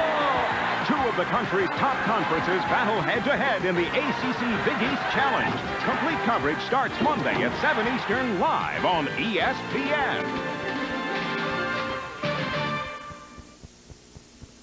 Back at halftime of our game with the Vikings leading the Packers 6-0. Tom Jackson joins me now. And Tommy, we were talking on primetime. A big test for the two co-leaders going into the day of the AFC East, the Bills and the Miami Dolphins. The Bills were at home. Let's take a look at some of the action against the Philadelphia Eagles, some of the action you didn't see in the halftime highlights.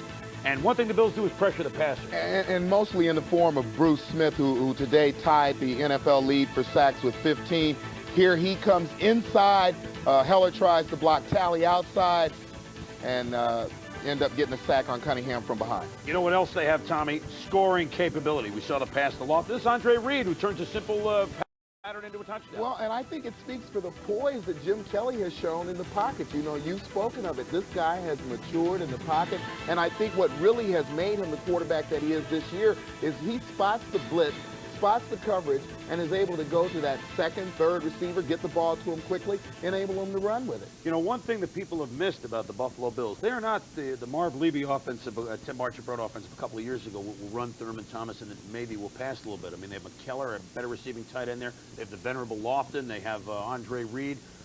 They're a big play offense, and if people aren't paying attention, they have scored more points than anybody in the NFL. They are going to be tough if they stay at home for the playoffs, Buffalo in January, especially with D coming on. And the thing that's most impressive to me, I think when we talk about Super Bowl and who's going to be there, this is a team that plays like an NFC team. You know, Philadelphia kind of pushed the New York Giants around last week. They could not do the same thing to the Bills this week. You talk about pushing around. The Dolphins, going in at 9-2, went into Washington today. And what happened up at RFK? Well, the Dolphins, they got pushed around, for example, by the Hogs and Ernest Biner today. Now here you see a short game by Biner, but you see the surge of that front line. And then the famous Washington counter trade. They pull the guard and the tackle. Biner slips in behind him, gets a 7-8 yard gain. This was the way the day went for the Dolphins. Miami also had big-time problems running the football. Sammy Smith and company ran for only 34 yards today, Tommy, against the big Skins. Well, it's very interesting. They've lost to the Giants, they've lost to the Skins and the Raiders. Against those three ball clubs, they've only been able to gain 87 yards rushing the football total, 29 yards a game. That will not get it done. They're good against teams that are more less physical than some of those big NFC opponents, some of those big AFC opponents. But when it gets down to crunch time, they really haven't proven that they can control the ball on the ground. Although at 9-3, I don't think they owe anybody any apologies. That division is going to come down to Week 16 when the Dolphins go up to Buffalo. It's usually they play that game in Florida late in December, but this one will be up in Buffalo, and whoever wins the division may be home throughout the playoffs. And I repeat, if it's Buffalo, winning in January in Buffalo ain't going to be easy unless you're wearing the Bills color. Just a thought. We, of course, are at halftime of our game, and Minnesota leads Green Bay 6-0. We'll go back up to Mike and Joe when we return in a moment.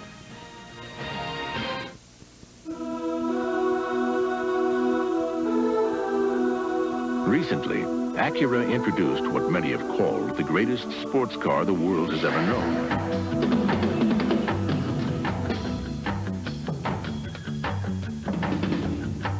Our latest idea is somewhat bigger, the new Acura Legend.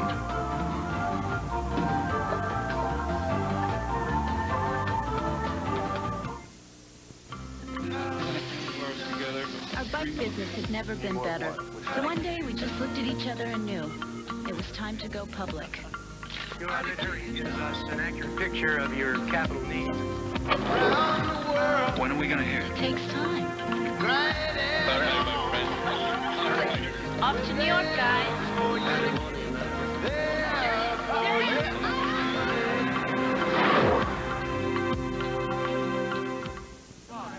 This is a special training course where Girl Scouts and Boy Scouts learn to deal with physical obstacles. Here, they learn self-confidence and reliance.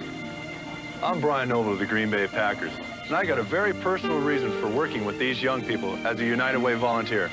I was a Boy Scout myself, and I know the tough problems they face trying to grow up in a society where drug and alcohol abuse are commonplace. Through scouting and programs like this, which are made possible by your contributions to the United Way, these kids are making the right choices. Staying in school, saying no to all of the things that can rob them of their futures. This is my wife, Cindy, and she was a Girl Scout. We both grew up in scouting, and these are my daughters, Taylor and Amanda. When you give to the United Way, you're joining all of the volunteers and organizations that make up the United Way, and you're saying you care. Because of the United Way, it brings out the best in all of us. This message furnished by the National Football League. The airline that brings you 10 countries across Asia and the Pacific now bridges the Atlantic to Europe. Come fly the airline that spans more than half the world. United. Come fly the friendly skies.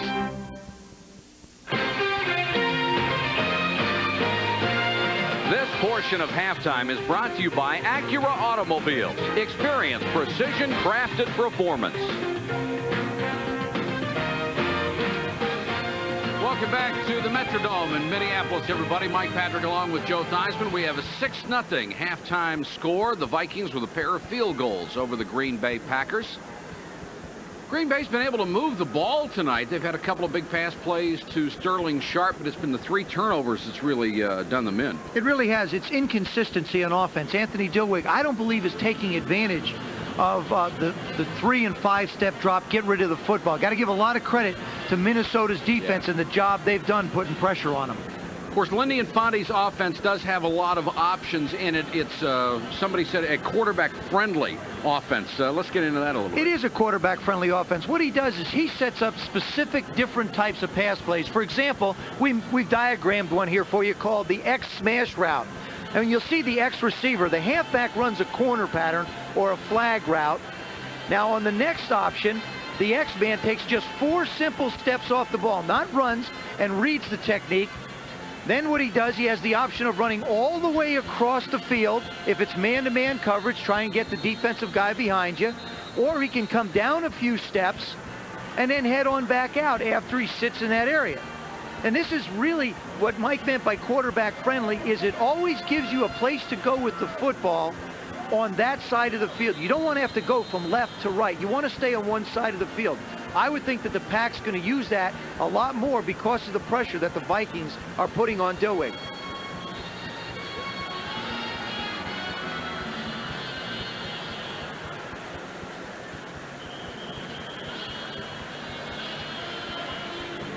And they have really been on Dilweg tonight. 3 sacks. They've knocked him down 5 times. 5 other times they've been right in his face. The 3 turnovers, 1 his fumble, and 2 interceptions. And we're glad to be in the Dome tonight. It was 31 degrees at game time. Now it's down to 18 and snowing. 5 or 6 inches of snow coming our way tonight. Keeping track of Herschel Walker in the first half. 2 carries, 11 yards. Both of those out of the eye. And I think the Vikings have made a little bit of a technical error in using Herschel as somewhat of a decoy on the run. I think they felt like the pack was going to try and key on him. My idea is stop me first, then I'll go someplace else. It's an expensive decoy. Kickoff very short, taken by Anderson, and Anderson hit immediately and knocked down by Bland. Excellent coverage on special teams. Took him down at the 22-yard line. Maybe not trying to kick the ball to Herschel Walker. Halftime stats. Numbers not very impressive for anybody, but the biggest number on that board, really, the 3 turnovers for the Green Bay Packers. Packers defense has done the job. They've managed to contain Herschel and Anthony Carter and, of course, Rich Gannon running around back there. But still, you just can't give the ball up. Vikings start from their own 22. Split back set. No, excuse me, it's the I with Anderson offset. Here's where they like to run Walker and do. Hits the hole across the 25 to the 26-yard line. Johnny Holland makes the tackle out of Texas A&M. Individual stats for the Vikings. You see Anderson with 34 yards. Gannon has run 3 times, and receiving, Walker's caught a couple, so has Anderson. And 4 tackles and a sack for Henry Thomas on the Vikings defense. 2nd and 6, Minnesota. Team trying to win its 5th straight game after digging a huge hole at 1 and 6.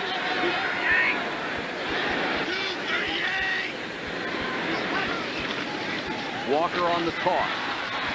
Again, that was out of the split back set and no gain. Well, it wasn't really a split back, Mike. That time he was in the fullback position with the back. It looks like a split back from where we are. But basically, they're going to try and keep Herschel somewhere in the proximity behind the quarterback. You're right, though. It wasn't the eye, and that's his strong suit. No, and he wasn't 7 yards behind the line of scrimmage, and I think that helps eye backs so much. Well, I think, let's face it, that's what Herschel does best. I mean, he obviously doesn't have the build of this guy to run people over. But I still think that you got to do what they're doing now. Make them stop Herschel first. 3rd and 6.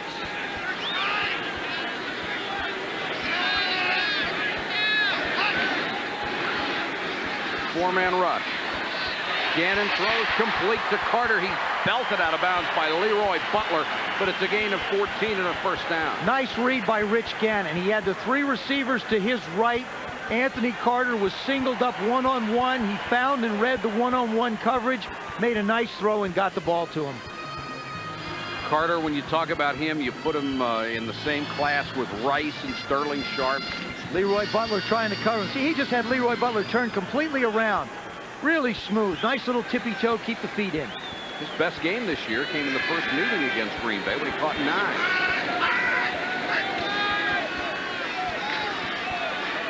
Gannon with good protection, throws behind his tight end, Steve Jordan. Steve Jordan trying so hard to try and get himself in a position where he can get open. There you see him just hook in the middle. See, look, here, over. No, not over there. See, what he wants to say is settle down. Jordan kept sliding a little bit, and I'll tell you something, from a quarterback standpoint, it is tough when a guy bounces just a little. 2nd and 10. Walker. Forget it. Wrapped up by Sean Patterson.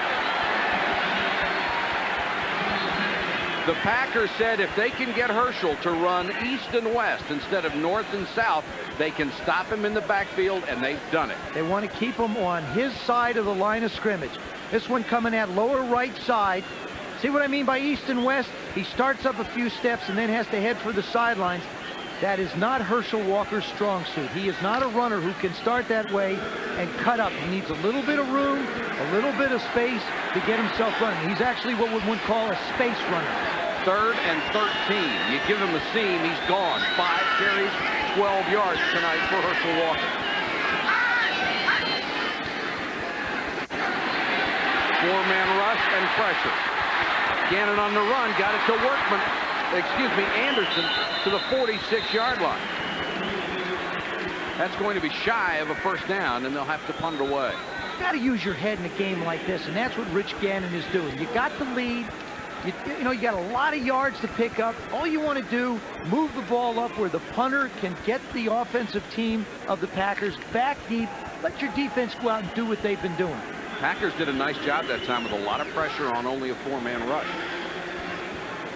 Newsome to punt. Query waits inside his 15.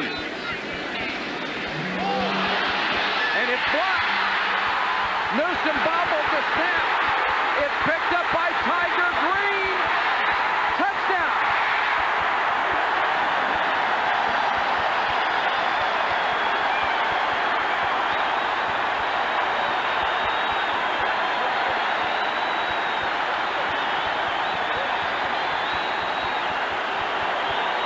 Newsome couldn't handle the low snap, and Tiger Green came from the outside, picked up the football, and went in from 36 yards out.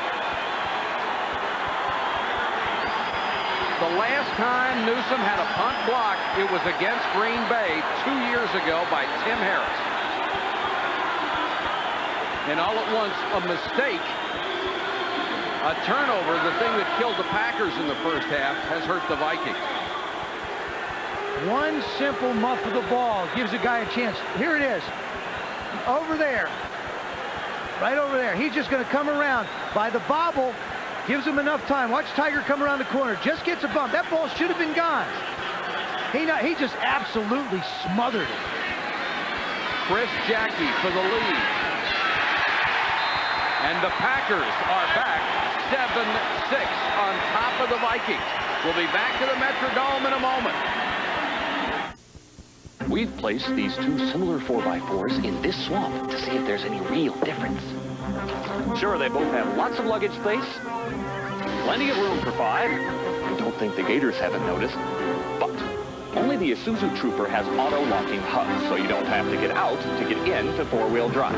So, combined with its very low price, we see that only the Trooper won't cost you an arm and a leg. The Isuzu Trooper at just $13,699. There's no comparison.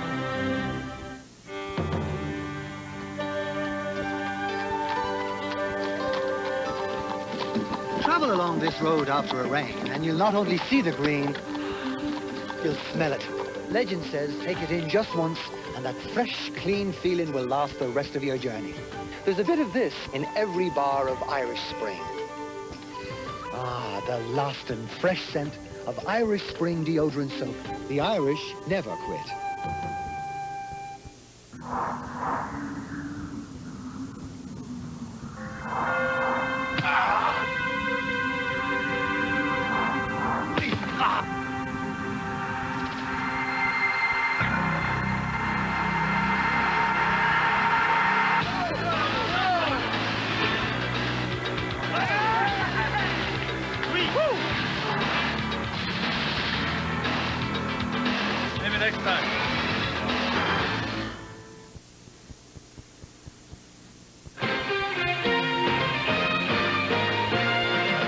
ESPN Sunday Night NFL is brought to you by Isuzu. For features, styling, and price, there's no comparison.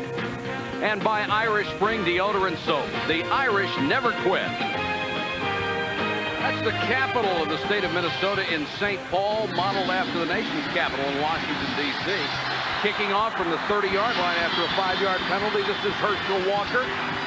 And Walker's out to the 26, the leading kick returner in the NFC. Coaches like to have their punters get the ball off. You'll see it. Right part of your screen, upper right part of your screen. You like to get the kickoff right around 2 seconds. There's the 2 seconds. That ball should have been gone. Now here comes Tiger from the right side at 2-5, knocking it back into his stomach. Heck, he just still has the ball. He just took it off his foot and kept on going. Second block of his NFL career. He blocked 7 in college. So Gannon starts from the 26, Walker in the eye behind Anderson. Play action. Carter. Dumped and dumped hard by Lee. But AC hangs on. What a nice catch that was. Now, he did not come down with his feet in bounds. But the onus, he would have. His momentum would have allowed him to come down. Watch, you'll see the left part of your screen. He goes up for the catch. You'll see he's up in the air, never gets his feet on the ground there, but he would have, and that's the way they rule it. He would have been able to come down. Lee did his best, but couldn't prevent the completion. Ball spotted at the 42.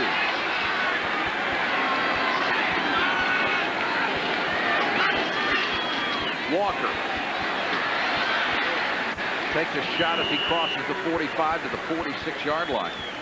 That changes your entire mental approach now as an offensive coordinator, as the quarterback. Now you're no longer ahead. You protected a lead. You know, you think that the pack is going to be backed up. You're going to get field position. Now all of a sudden you're back on the field and you're down by a point. Herschel Walker has been under so much pressure since that trade. They gave up so much in bodies and draft choices. In no way he can come in here and satisfy people, but he has not lived up to his own expectations as a member of the Vikings either. Walker behind Anderson. Got him going sideways, and he dives for midfield. I'll tell you, though, Mike, in all defense, early on, the biggest problem with Herschel Walker's trade last year was his first game. He went out and tore the place up, and everybody had these great expectations. Herschel wasn't given a chance to be a part of the offense early. So therefore, he was criticized, but he never had a chance to show anything. So I don't believe that you can criticize somebody when they're not out on the field. And that debut was against Green Bay, had 148 yards. And everybody thought he was going to get 148 yards every game. Nobody does that. 3rd and 3, Gannon goes to the shotgun.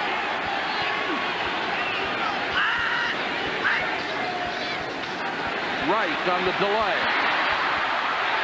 It'll be close, depending on the spot. Mark Murphy came up from the strong safety spot to get in on the tackle along with Burnell Dent.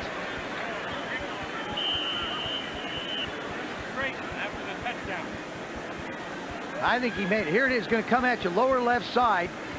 The shotgun limits the quarterback in the running game a little bit, but not when it comes to sweeps, and they're good plays against pass defenses. See him put his head down, managed to get the ball out, and then, of course, it's just up to the official, and I believe he makes it right on the football.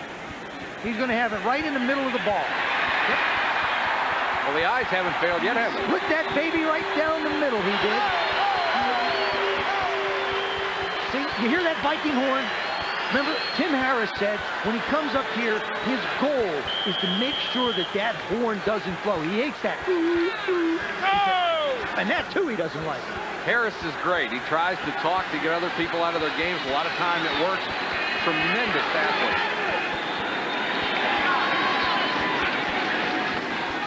Play action to Walker. They've done that an awful lot tonight. Now Gannon in trouble. Scrambled out of it. Nice job by Gannon. Took a shot from Johnny Holland.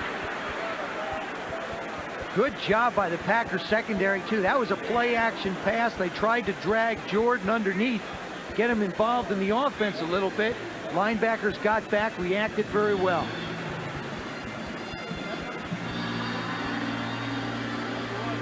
Ball spotted at the Packer 43 with 8 minutes and 6 seconds to go third quarter. Green Bay on a punt block has taken a 7-6 lead on the Vikings. Green Bay has won 4 of 5. Minnesota 4 straight. Both teams left for dead and have come back. Walker. Tim Harris and Noble make the tackle at the 40.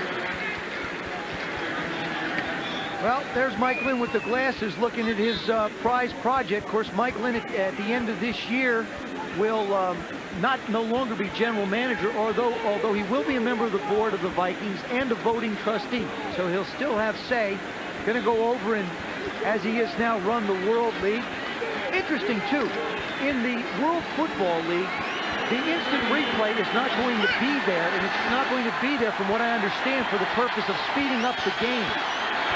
3rd and 2 here for the Vikings at the Packer 39. Rice. Diving forward, had to get near the 37. Mark Murphy made the stop. Scratch your head a little bit and say, on 3rd and short, what is Herschel Walker doing on the sideline?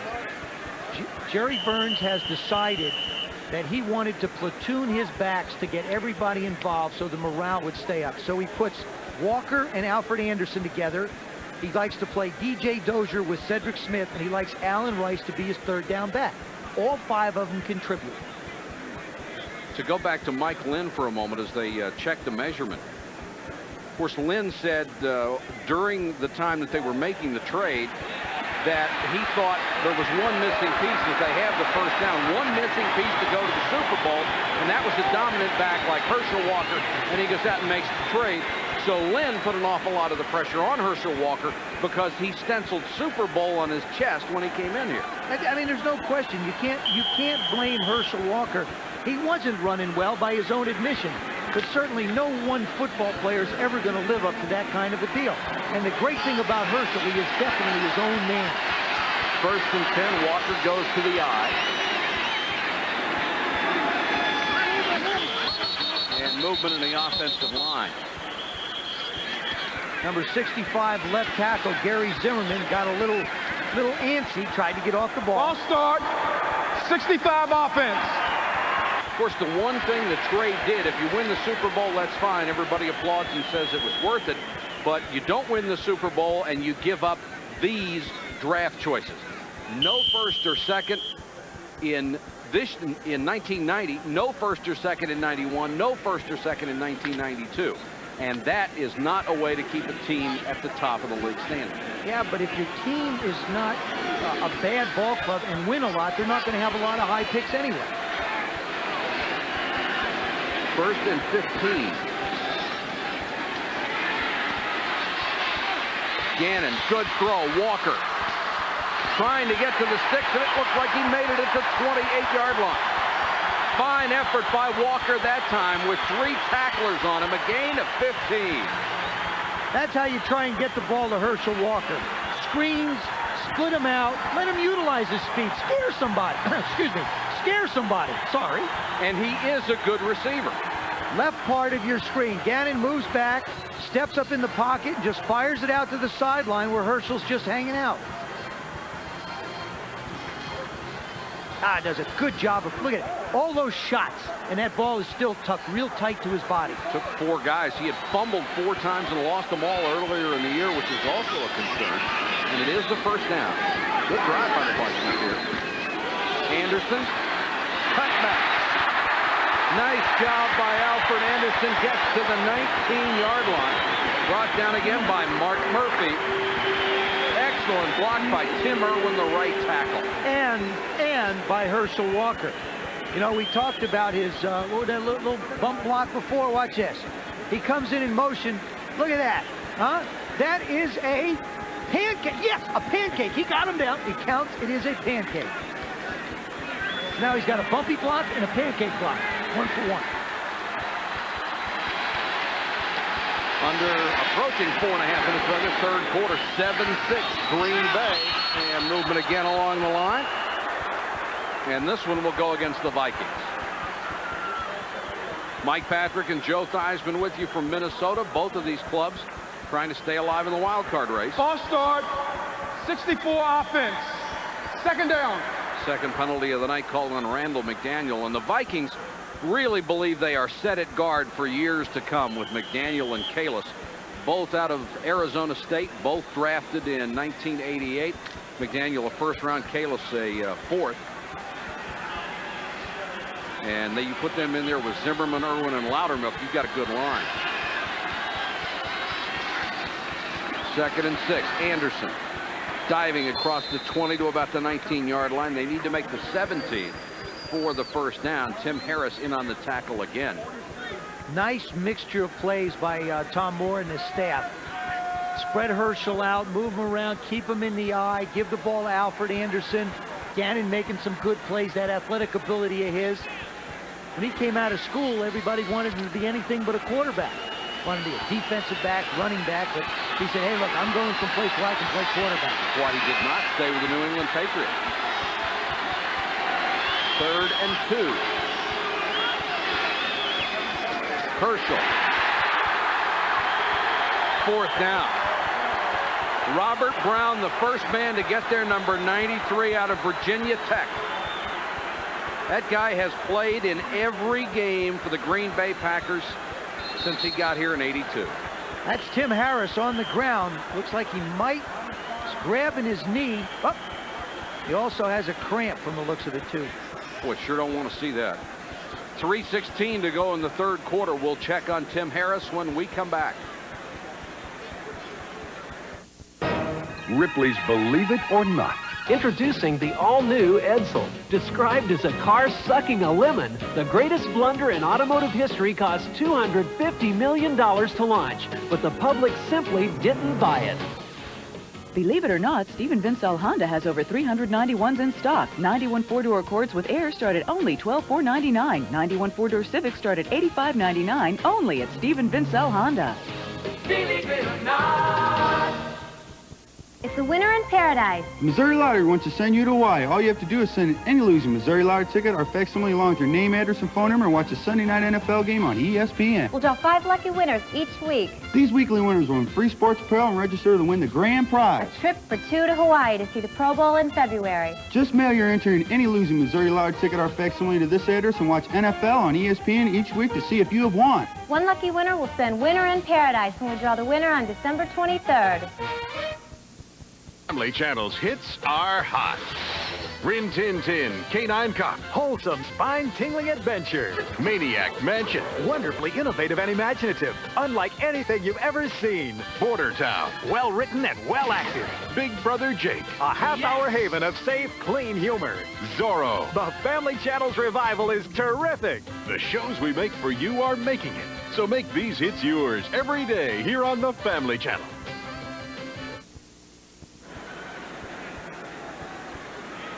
Tim Harris being worked on by the Packer training staff, able to walk off the field under his own power with not a noticeable limp. And here's what happened. See, watch his left foot. Now his right one gets tied up a little, and he just gets bent around. Hopefully not very seriously injured. Quadreves will try from 41 yards. He is 2 for 2 tonight. Make it 3 for 3. And the Vikings have regained the lead over the Green Bay Packers at home. It's 9-7 Minnesota. They're at your Christmas store. Sears, top brand electronics like this Laser Slimline XT computer with 640K memory and 2 disk drives. Only $15 per month. Only at Sears Brand Central. For Christmas.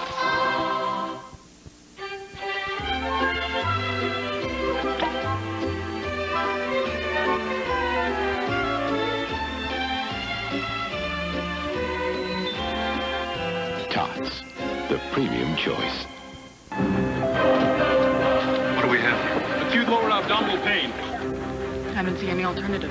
I don't either. We have to go in. Have we gotten the parents yet? I have them on the phone, Doctor. They're out of the country. Fax them a consent form. Stat. That's the only thing we're waiting on. I know it. Okay. Just got it. Any minute now. Doctor, I've got the parents' signatures. Excellent. Here we go. Dex Facsimile, one of a wide range of business communication solutions from Fujitsu, the global computer and communications company. You begin with raw steel. Shape it with fire, muscle, and sweat.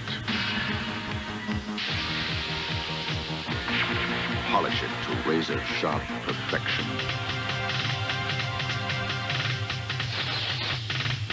We're looking for a few good men with a medal to be Marines.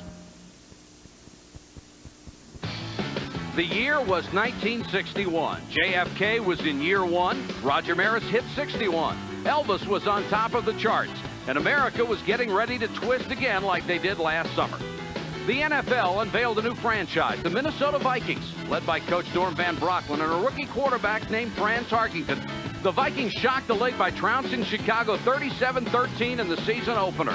Meanwhile, in Green Bay, the Lombardi era was beginning to take hold. The Pack shut out the Giants 37-0 to earn the legendary coach his first NFL title.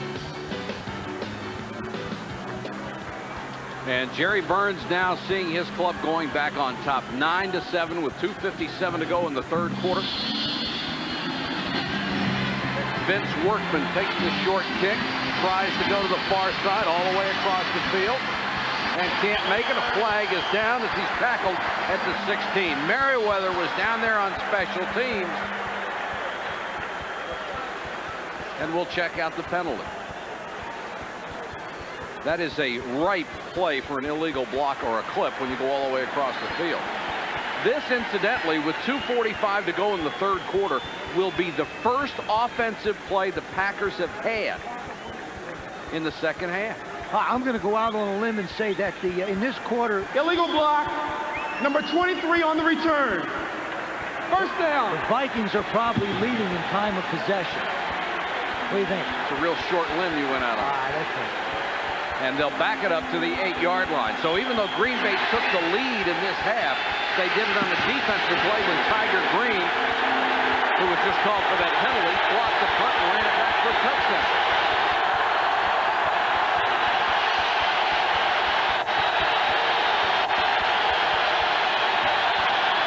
Haddock. Pile drives his way across the 10-yard line. Merriweather on the stop, along with Al Noga, and the crowd senses an opportunity here. Really, and it's a great opportunity, I think, for the Packers to try and get the ball to Sterling Sharp.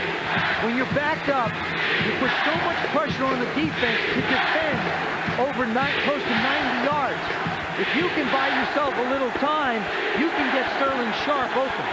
There's the time of possession, obviously dominated by Minnesota. 2nd and 7.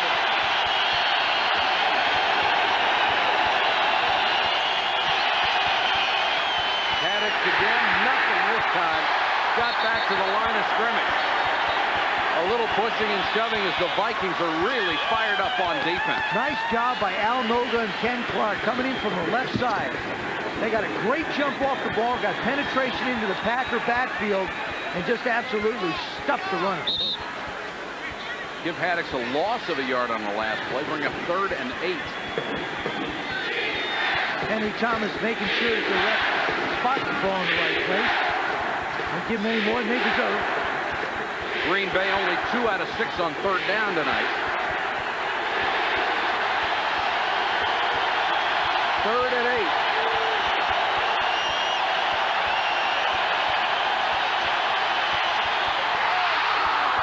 Should have been intercepted, should have been a touchdown. McMillan would have had his 3rd of the night. He doesn't believe it, neither do his teammates. That one was a little too easy. I mean, I don't even believe he expected it. I don't think Dilwick sees him. This is the second time he's thrown right in that area. I mean, he absolutely does not see McMillan. His focus is just on the wide receiver. He has no idea that that defensive guy is just hanging there. Don Bracken to punt to Leo Lewis.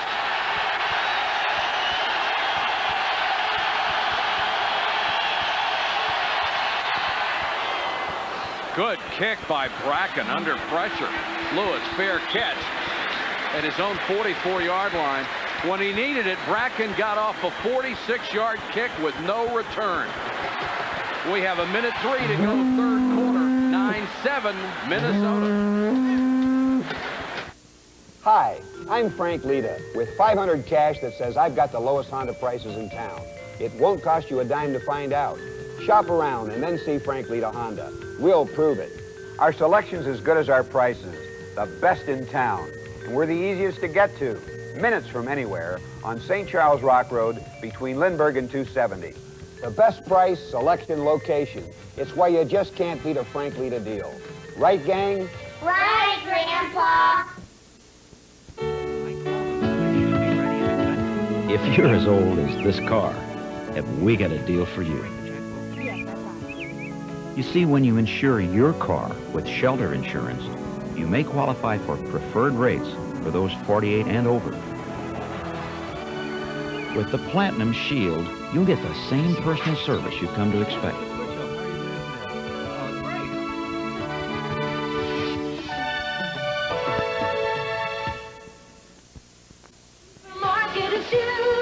Men, if you want quality brand name footwear at affordable prices without the hassle of shopping, you want Supermarket of Shoes. This week, take an additional 20% off Supermarket of Shoes everyday low prices on the entire stock of men's Nike Air Athletics. Choose from a super selection of styles, all on sale. Aisles and aisles of brand name styles at the Supermarket of Shoes. The Supermarket of Shoes. On the strength of 3 field goals, the Vikings lead the Packers by 2 with 1:03 to go. Tomorrow's headlines brought to you by Levi's, 505, 506, and 540 jeans. The Bills beat the Eagles. Fine performance by Jim Kelly. Had a huge first half. The Bears clinch at least a wild card berth. The Redskins came alive at home. The Cowboys, 3rd consecutive win. They're in the playoff picture. Pittsburgh without an offensive touchdown for the 6th time this season. And Bo had 117 yards for the Raiders. Herschel on the toss. Flea flicker to Gannon. Beautifully covered by Lee.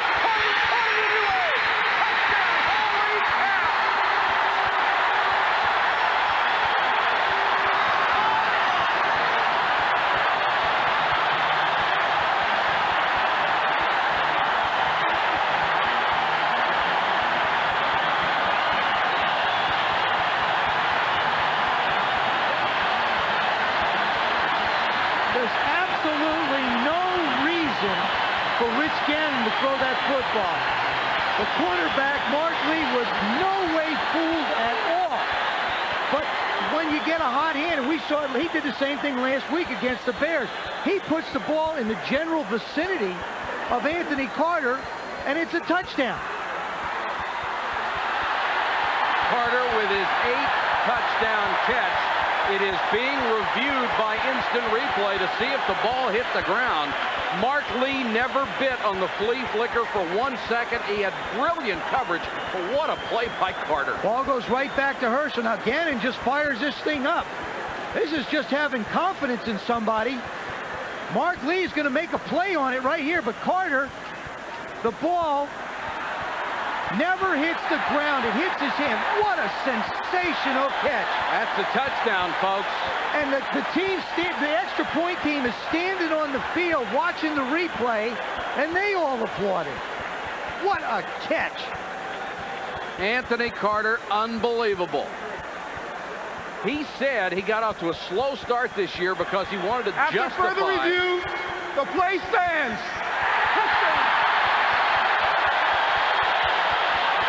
Said he was trying to justify the big money contract he signed and put a lot of pressure on himself.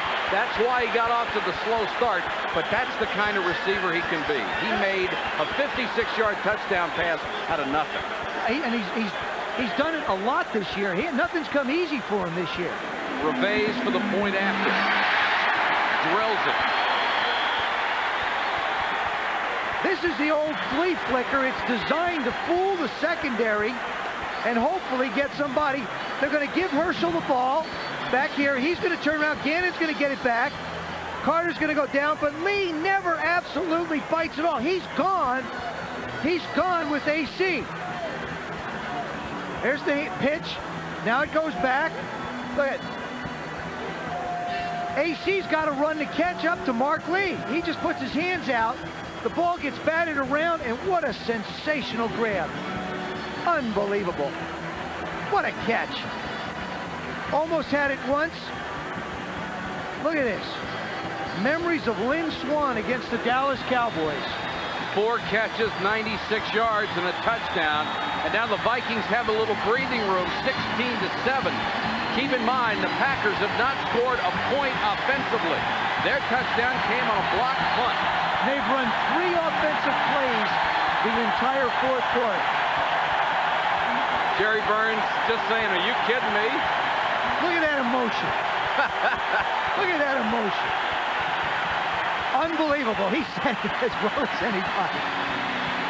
Brilliant play by Anthony Carter.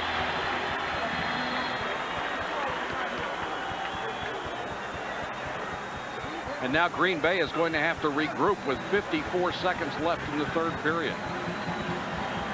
If they lose, both teams would be 6-6. Kick goes 2 yards deep in the end zone, fielded by Herman Fontenot. They'll down it there. And Green Bay will have to start from its own 20.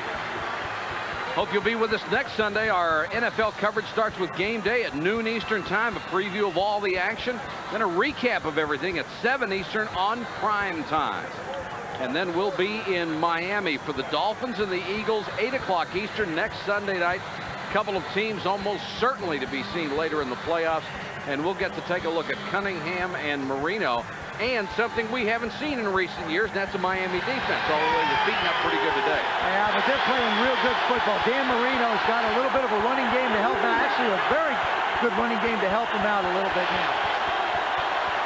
Gut check time for the Packers.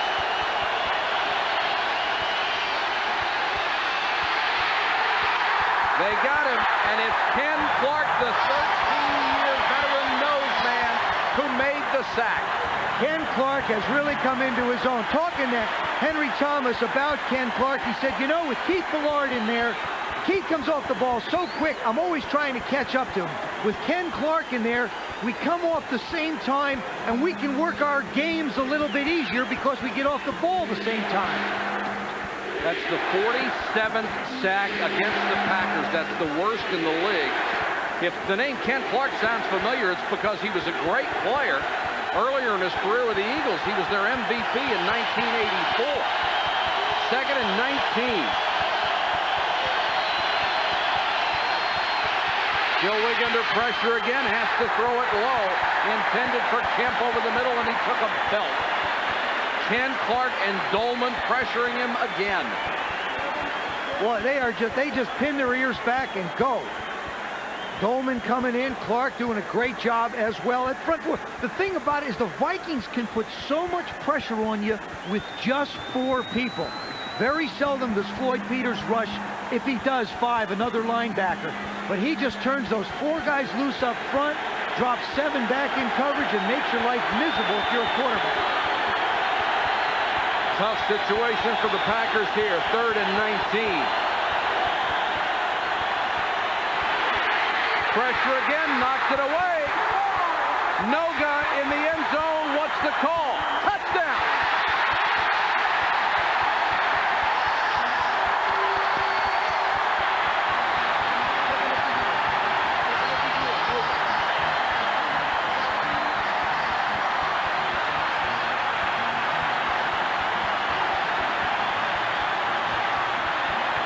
What do you think he's going to say about that one? Unbelievable, probably. Al Noga gets his 2nd touchdown of the year. Al Noga, top left part of your screen. Henry Thomas on the move with Ken Clark. Noga comes all the way around, swats the ball out of Dilwig's hand, then has the presence of mind to jump on it once, and then scoop it in for the touchdown. What great effort. Great effort by Al Noga. Look at that. Just reaches around the blocker, Tony Mandrich, and manages to swat the ball out of Dilwig's hands and then finds it in the end zone. Well, this is being reviewed. Was Dilwig's arm coming forward or not?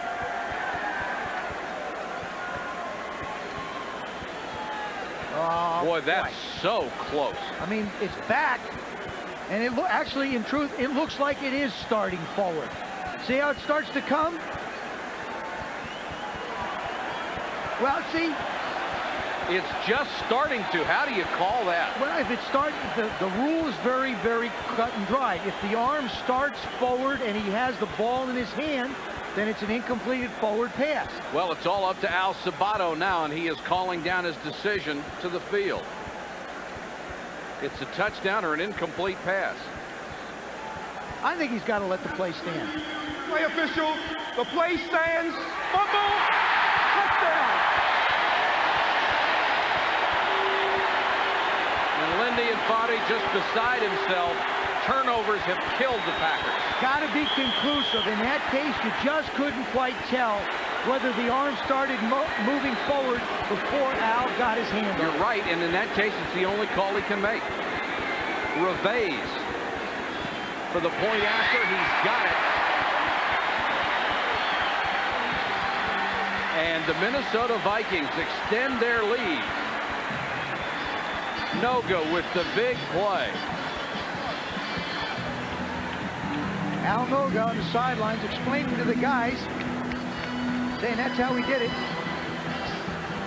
Noga is only 248 pounds. He's just one of the quickest players in the game. Look at the right arm come out. All he does is swat the ball. He just swats it before Dillard really gets a chance to get the... We can see the hand coming forward, but you'll notice the ball didn't move, and I believe that's the way the officials ruled it. There's another look-see. That ball's gone before he throws it. 2 touchdowns in a 51-second span. Make it 23-7 with 3 seconds to go in the quarter. Huge play by Al Noga out of Hawaii.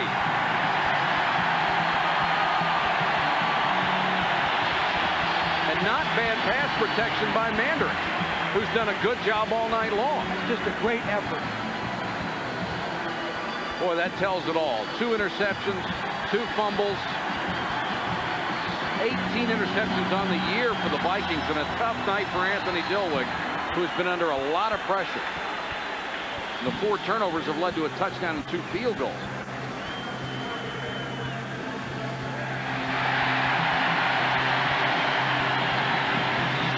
Charles Wilson, the deep man, standing at the 2. Revay blasts this one. Wilson from the 1.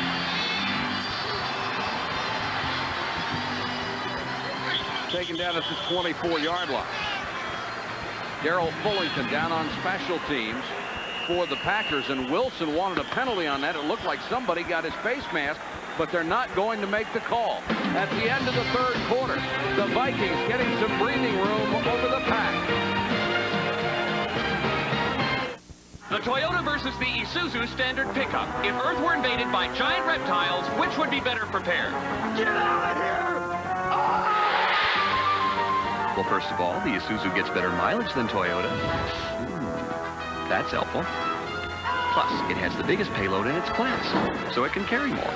All in all, when the giant lizards come, I'd rather be in an Isuzu. Because it even has more legroom. The Isuzu pickup, at just $7,779, there's no comparison.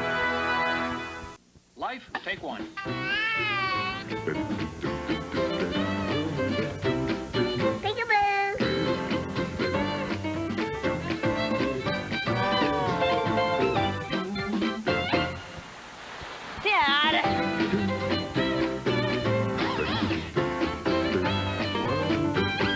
I do. You only get one take in life. Take Sony Handycam, the world's smallest camcorders for life's biggest moments. We're ready to start the 4th quarter at the Metrodome in Minneapolis. 23-7 is our score. Minnesota over Green Bay, and it has been the Minnesota defense that has really done the job tonight. They have been all over Anthony Dilweg. They've gotten 4 turnovers. That's the story. I mean, you look at the stats. The stats, nobody likes to go by statistics. Green Bay minus 6 yards in the 3rd quarter. Minnesota 140 yards. But the defense has just done an outstanding job for the Vikings, constantly putting pressure on Anthony Dilweg. Green Bay in a huge hole now. They start from their own 22. They're down 3 scores. Dilweg sidearms one intended for Ed West, his tight end. Not a fun night to be a quarterback, is it, Joe? Not if you're a Green Bay Packer. I mean, if you're a Minnesota Viking, isn't bad. Look at the pressure they put on him. 7 knockdowns. That means that after he gets through the ball, he gets hit. The hurries means that they're close, breathing down his neck. 4 sacks, 2 fumbles, 2 interceptions. And right there, we just saw what happens when a quarterback gets out of his rhythm. He's got to get back. 1, 2, 3, 4, 5, set, throw the football. Try and get himself back into a rhythm. Faces 2nd and 10 now. There are the numbers on Dilweg. The interceptions are the biggest. He has missed on his last 7 passes. Nice bootleg action. Now under pressure. Goldman's got it. Goldman with a sack at the 15. The 5th sack of the night. And when these guys have you where they want you, which is where they have Green Bay right now, they just come like crazy. They really do. Now, we talked to Mandrich about how Chris Dolman comes. He says, look at the power. Just absolutely shoves him down inside with the play-action fake. Anthony Dilweg trying to do something with the football, get it to somebody, anybody. said Dolman is a rip, swim, and power guy. There you saw rip, swim, push, and power. And Dolman got a hold of Dillwig's face mask. They didn't see it.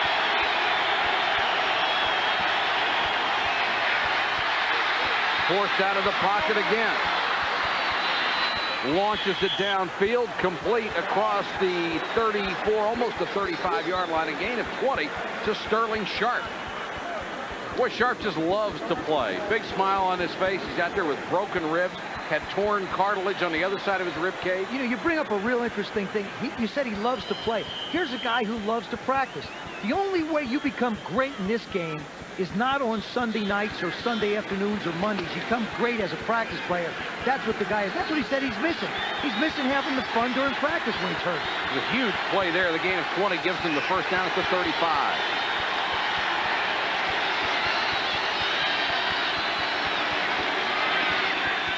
Dillwig's short drop goes to West. West clobbered just as soon as he got the ball by Carl Lee.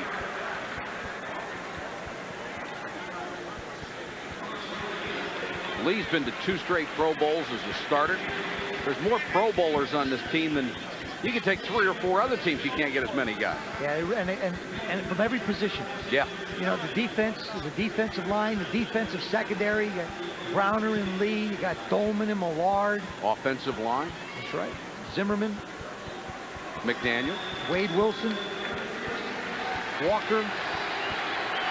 Jordan's been there. I mean, they're just loaded with individual talent. 2nd and 9, and Dillwig has to use a timeout. And you get the feeling the Packers are going to need those timeouts if they hope to get back in this game. 13:03 left.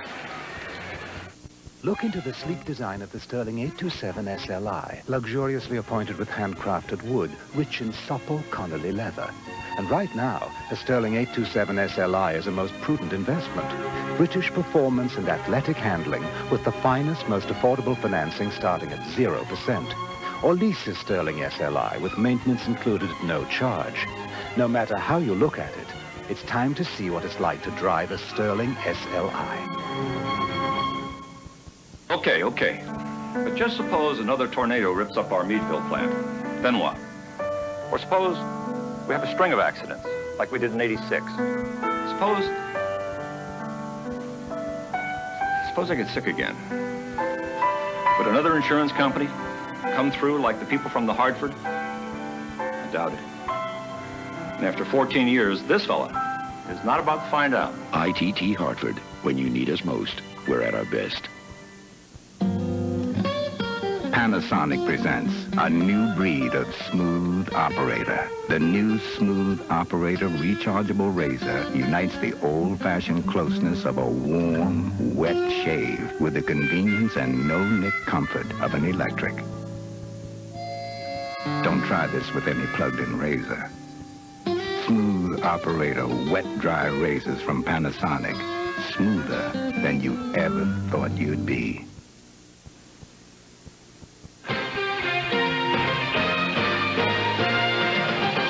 ESPN Sunday Night NFL is brought to you by Sterling. See your Sterling dealer about 0% APR financing or leasing with no charge maintenance included. And by ITT Hartford. When you need us most, we're at our best.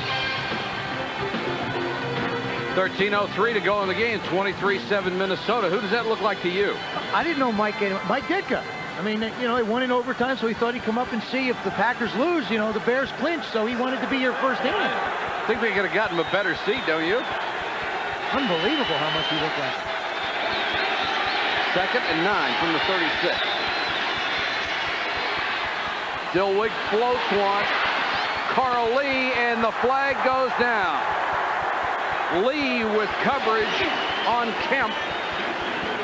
Penalty of 30 yards.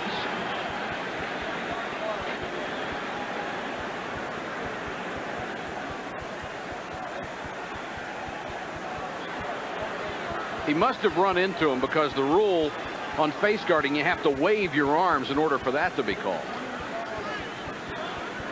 Pass interference, 39 defense, first down. You also have to try and at least make a play on the ball if you're going to defend it. Here, he just flat runs into him. That's good old-fashioned pass interference. That's not face guard or anything else. He got there before the ball did. Hit him early. So the Packers have the ball at the 37 of the Vikings. Woodside goes out as a wide receiver.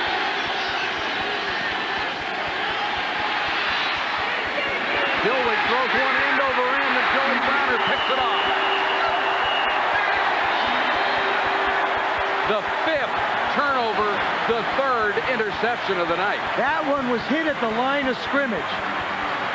Al Noga comes around and puts that right hand out there, just manages to get a piece of the ball, which causes it to go off target so that Joey Browner can make the play. Look at that. Sure now, this did. time it's the left hand. Look at that thing. Tony Mandrich admitted himself that the biggest part of his game he has to work on is pass blocking. And he said, you know, when I was at Michigan State, all we did was run the football. Exactly. Said the Gator Bowl you and I did a couple of years ago was the most they ever threw the ball. 6th interception for Joey Browner. That ties a career high. He has 5 in the last 5 games. Anderson dances through the hole, gets up to the 29-yard line. Johnny Holland makes the tackle. Mandrich, another one of those guys, because of his draft position, had so much pressure put on him, and last year was a little embarrassing to him. It was a waste because he came in so late, never did learn the system. But don't sell this guy short. He will be a great tackle in the NFL. He's one of those kids that's just got, you know, he knows what he's got to work on. It's he's out there and on. They moved him over to the right tackle position, take a little pressure off him, and it's still got work to do. Gannon rips this one to Jordan, and Jordan diving forward to the 38-yard line. Noble wrapped him up.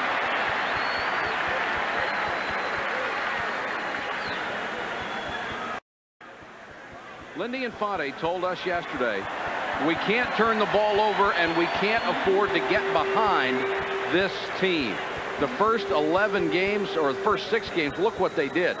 They lost the ball 11 times more than they turned it over. The last 5 games, they've done a great job, but tonight, 3 interceptions and 2 fumbles. You're not going to beat the Vikings. You're not going to beat anybody in this league if you turn it over that much. Unless they return the favor, and Minnesota has not done that. Walker protecting the ball, burrowing forward to the 44-yard line.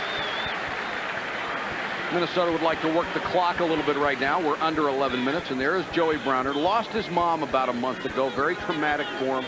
Just practiced all week, and he has not said anything about it, but some of his teammates have said his level of play has really picked up since then, like he dedicated the season to her. He did. He's dedicated the rest of the season to his mom.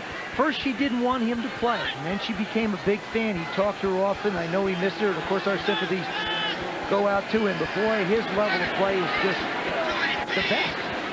2nd and 5. Walker on the toss behind Anderson. About a half-yard shy of a first down at his own 48. Now the Packers are going to be reduced to trying to strip the football and make something happen on defense. And defense is the only place they have scored tonight on a blocked punt. This is where, as a quarterback, what you start to do is now you keep an eye on the 30-second clock. You get in the huddle. You know your rhythm. You just want to stretch that clock as far as you possibly can. And you remind the guys, hang on to the ball. You got to remember, Philadelphia was down 24 points to Buffalo after the first quarter. So a lot can happen in a short period of time. 3rd and less than a yard. Anderson. First down and more as he gets to the Green Bay 49-yard line. Holmes and Lee in on the tackle. Anderson, 11 carries, 55 yards tonight. Here's the wild card look in the NFC. The Eagles with a good in-conference record, which is a very important tiebreaker. The Redskins got back in it today, beating Miami to go 7-5. The Packers 6-5 right now. It looks like they will drop to 6-6 and even in the conference, and Minnesota will rise to 6-6. And Dallas now at 6-7 one game away from tying for that third wild card spot. Walker ran over one tackler, ran over another, gets to the 40. Lee came up and got a handful of air and a shoulder pad in the face for his trouble. I got to believe this is why Mike Lynn made the deal.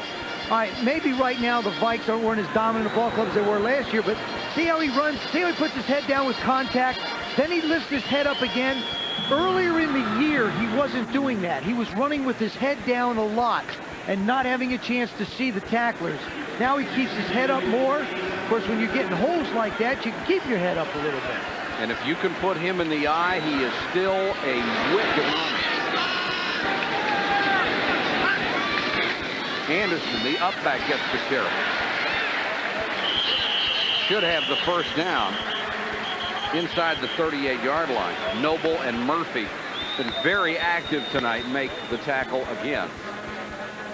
If you're Green Bay right now, you've got to almost go to what we call basically a gap aid. You got to put some people, get your safeties up on the line of scrimmage, bring the linebackers, stuff the run. You can't allow Herschel and Alford to just keep taking the ball and cramming it down your throat. You got to gamble at this point. I don't think there is a doubt in anybody's mind that the Minnesota Vikings were not a 1-6 football team. They are now 6-6. And will be winners of their 6th straight if they hang on tonight. Walker again. Out of the eye, down to the 32. There's a flag down. He just is able to find the creases so much more effectively, starting 7 yards behind the center.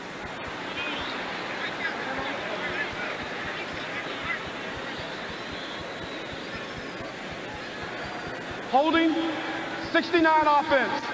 Still first down. The one trouble with the I formation, it is not the easiest way to run a passing game. Yeah, but actually that's not true. That's not true. The only guy you're really taking out of the passing attack, and that's to get him out of backfield quickly, is the guy you're faking to. Fullback's going to be in about the same spot. Tight end and both receivers are. So I actually think it's a very good formation for passing. Walker from the eye, 39 yards from a split back set, minus yardage. Gannon forced out of the pocket. And this one is on its way to St. Paul. And there is a flag downfield. It will not be a grounding call. Illegal receiver downfield. That was Kirk Loudermilk, the center. I guess you'd qualify him as an illegal receiver. Yep, he 63. Didn't report. Obviously, he didn't report. That would be the second illegal receiver downfield call we've had tonight. When I first started with the Redskins, offensive tackle I played with, Terry Hermeling, used to give me more heck in the huddle, and he'd say, Joe, if you're going to go down the field, tell me. Ineligible receiver downfield, number 69. Still first down. You know, you can't fault the guys for trying to block for you, so you try and temper it, and the longer you play together, the more you learn one another. Well, they call it on Kalis. He and Loudermilk were both downfield. We haven't been able to figure out what this is yet, and we'll probably be off the air before we do. It is a purple people eater, we're told. Really? I still can't figure it out. Anderson, Harris got him from behind. He gets to the 45-yard line.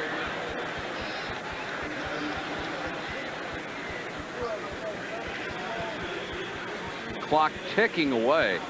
This drive has eaten up an awful lot of time. We're down to 6:22. I mean, the Vikings have been on, their offense has been on the field the entire second half, darn near. I think this is a great opportunity in the football game to run some kind of play action and try and get some more points on the board. I mean, you basically ignored Jordan all day, and now you split Walker out wide and try and do something with it. Cedric Smith, number 30, is in at fullback. He'll get the call. Gets a couple. Smith blocked for Emmitt Smith of Florida. And now we're told it is a Vicodontus Rex. Oh, I knew that. Thank you. So why do you say so? Like, I wasn't sure. You know, I was going to call and check a history or one of those prehistoric books. Didn't really get to the V's in time. Vicodontus Rex. 3rd and 26. The Vikings have to get to the Packer 37-yard line. Make it to 27 for the first down. Wright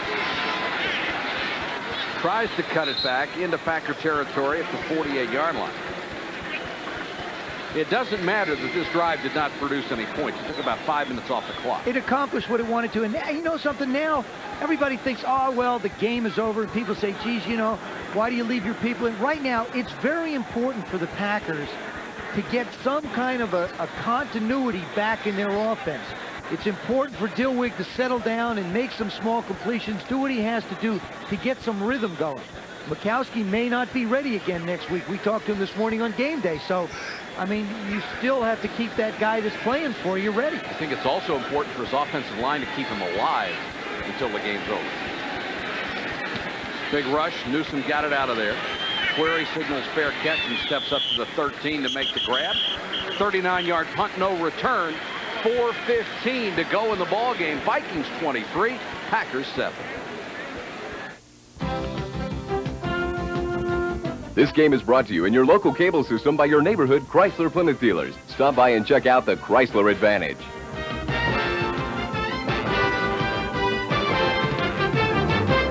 Right now, just underway, it's one incredible advantage clearance at your Chrysler Plymouth dealers. Huge inventories of Plymouth Voyagers have forced us to take action. So for a limited time only, you can get spectacular deals on the front-wheel drive minivan that drives like a car. Pick one out and get on-the-spot financing. Then drive home a roomy 7-passenger van. You can't afford to pass this up. Go see your neighborhood Chrysler Plymouth dealers now, where you have all the advantages, except time. See your neighborhood Chrysler Plymouth dealer.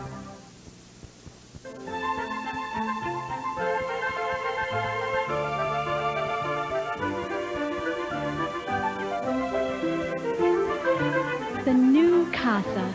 It sets free the artist in you.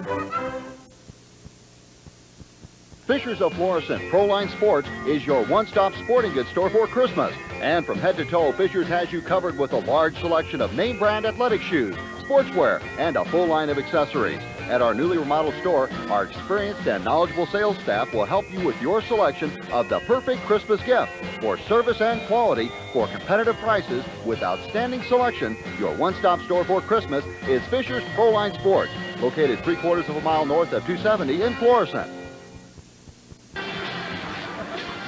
Lindy Infante and Jerry Burns both knew how important this game was to their clubs, but it was more important to Burnsy, Joe, because his team was one game under 500. He had to get back to 6-6 to have a chance. Not only that, I think you got to take into consideration the road they have ahead of them.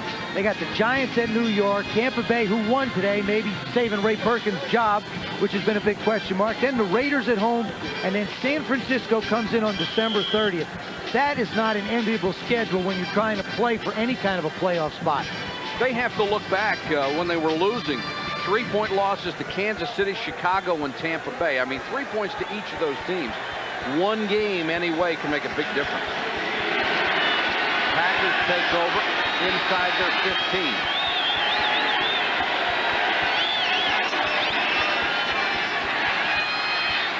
Dilweg sidearms this one to Weathers. He's pushed out of bounds to the 23-yard line. Audrey McMillan, who has 2 interceptions tonight, pushes him out. There's the magic man.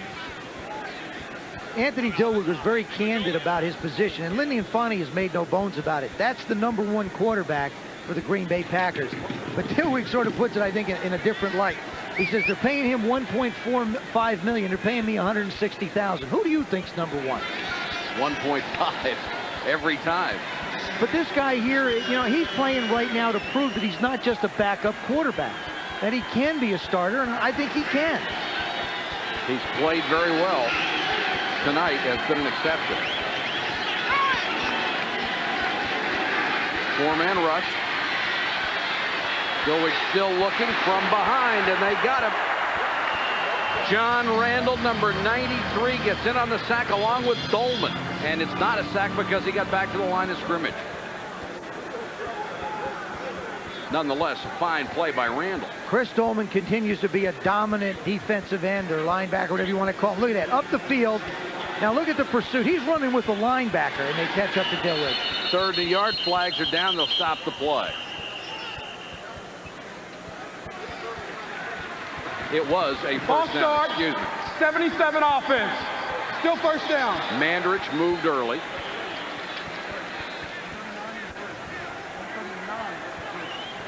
So now it'll be 1st and 15 as they back it up to the 20. Chris Dolman's just going to run down Anthony Dilweg. Anthony can't see him, but he sure hurt him.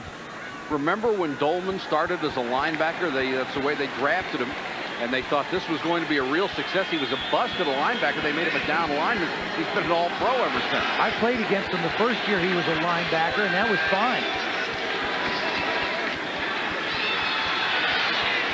Dilweg gets it out to Weathers, avoids having Rutland dehorn him and goes down. Rutland wanted a souvenir helmet, it looked like. They wanted to take that Green Bay helmet and hang it on a rack, except the only thing was he was waiting for the guy's head to be in. Call it 2nd and 12. 3:16 to go. Dilweg over the middle of Weathers again, brought down by Fullington this time at the 34. Now they'll mark it across the 35 and close to a first down. Dilweg just took another shot in the gut from Henry Thomas. I mean, if nothing else, this guy here is going to get a Purple Heart.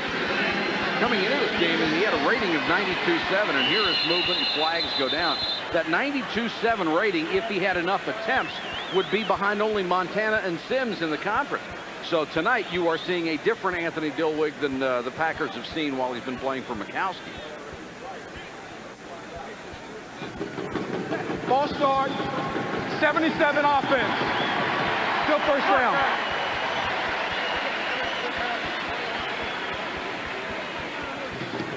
When you're tired, when you've been beat on all day, middle of your screen, he gets spoofed right here. Look at that. Noga starts up. He takes a little bit of a step because he knows he's been beat hard on the outside. He wants to get back and protect the quarterback. Al says, it was you. You move. Manders lost some weight this season trying to improve his quickness. He also lost some of his strength in the process. Dilweg flips it out of there, completes a Kemp across the 40 to the 41-yard line. Michael Brim was in on the tackle, but the clock running, 2:36. That's Tommy Kramer in the leather jacket. Kramer is physically ready to go. But Gannon will have won his 5th straight at quarterback, and until that string comes to an end, Gannon will be the Vikings quarterback. Wade Wilson. Wade Wilson, right. excuse me. Kramer wishes he is actually, you're right. Tommy is ready to go, except that nobody's hired him. But Wade, you know, this is the thing. Wade Wilson is healthy, has a little bit of weakness in the thumb that he tore up in the 3rd week of the season. But as long as Gannon continues to win, his job. Michael Brim is the injured player for the Vikings. We'll check on him when we come back. It's 23-7. Hello, Mom. It's Jimmy. You sound as if you're in the next room, dear. With Optic Phone's new fiber optic audio sonic lasers. Still going. Nothing outlasts the Energizer. They keep going and going. You've heard it said before. It's not just what you say, it's how you say it. LaserJet printers from Hewlett-Packard. They'll get you noticed. At BASF, we don't make the house, we make it warmer. We don't make the suit, we make it racier. We don't make the meal, we make it healthier. We don't make the music, we make it clearer. At BASF, we don't make a lot of the products you buy. We make a lot of the products you buy better. BASF, the spirit of innovation. Hi, I'm Mr. Dip, the snack chip. I stay crunchy and dip. Uh-oh. Still going. Nothing outlasts the Energizer. They keep going and going. Sunday night, the Philadelphia Eagles. Randall Cunningham intends to squish the bitch, the Miami Dolphins. Dan Marino digs in for this battle between two rifle arms. Live on ESPN Sunday Night NFL. Down to 2.5 minutes to go. 2nd and 5 for the Packers. They need 3 scores and have precious little time to get them. Dillwig to Fontenot. Got out of bounds. Audrey McMillan tossed him out very near the first down marker. Minnesota has totally dominated the second half in regard to time of possession. They've had it 21 minutes to 6.5 for Green Bay. Green Bay only generating 6, I believe, offensive plays in that third quarter alone. And no points. Their points came on a blocked punt. Offense didn't get on the field in that quarter until a little right around 2 minutes. Exactly.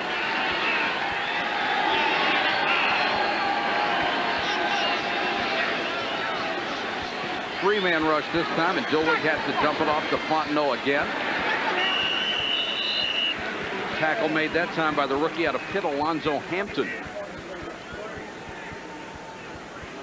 Approaching the 2-minute warning, trying to get off a play before we get there. And they can't do it. 2 minutes to go for Minnesota, and it's all Vikings, 23-7 over the Packers. Did you know that more moms and pops, mothers and daughters, fathers and sons, all kinds of businesses look to AT&T for accurate billing, immediate credit for misdialed calls, an operator when you need one. This is Clancy & Sons. Your piano's on its way. All at extremely competitive prices. In fact, businesses use AT&T more often than all other long-distance companies combined. Quality service, competitive price. Another AT&T advantage. 3M salutes the Olympic athletes who found a better way.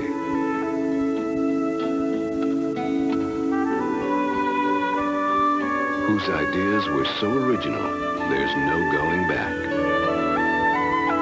That same innovative thinking helped us invent Scotch brand tapes, and people have been sticking with us ever since. 3M, innovation working for you. The thirst for adventure is Michelob Dry.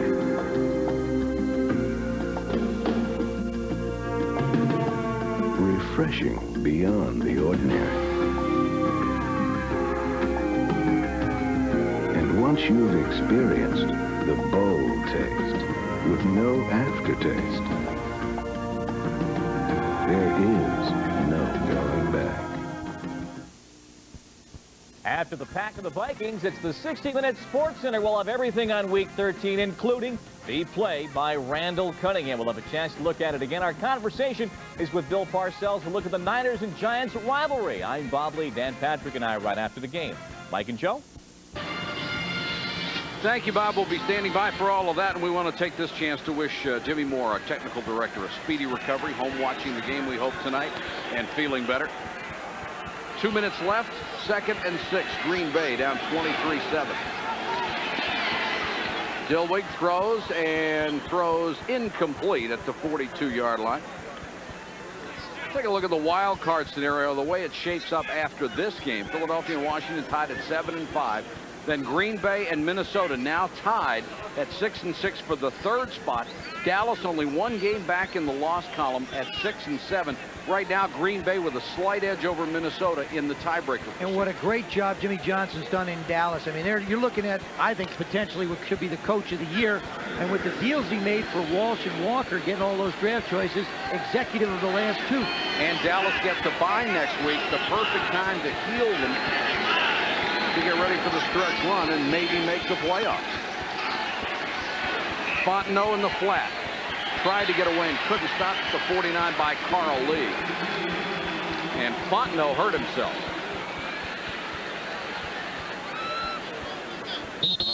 Looked like he was clutching at a hand and just crawled off the field.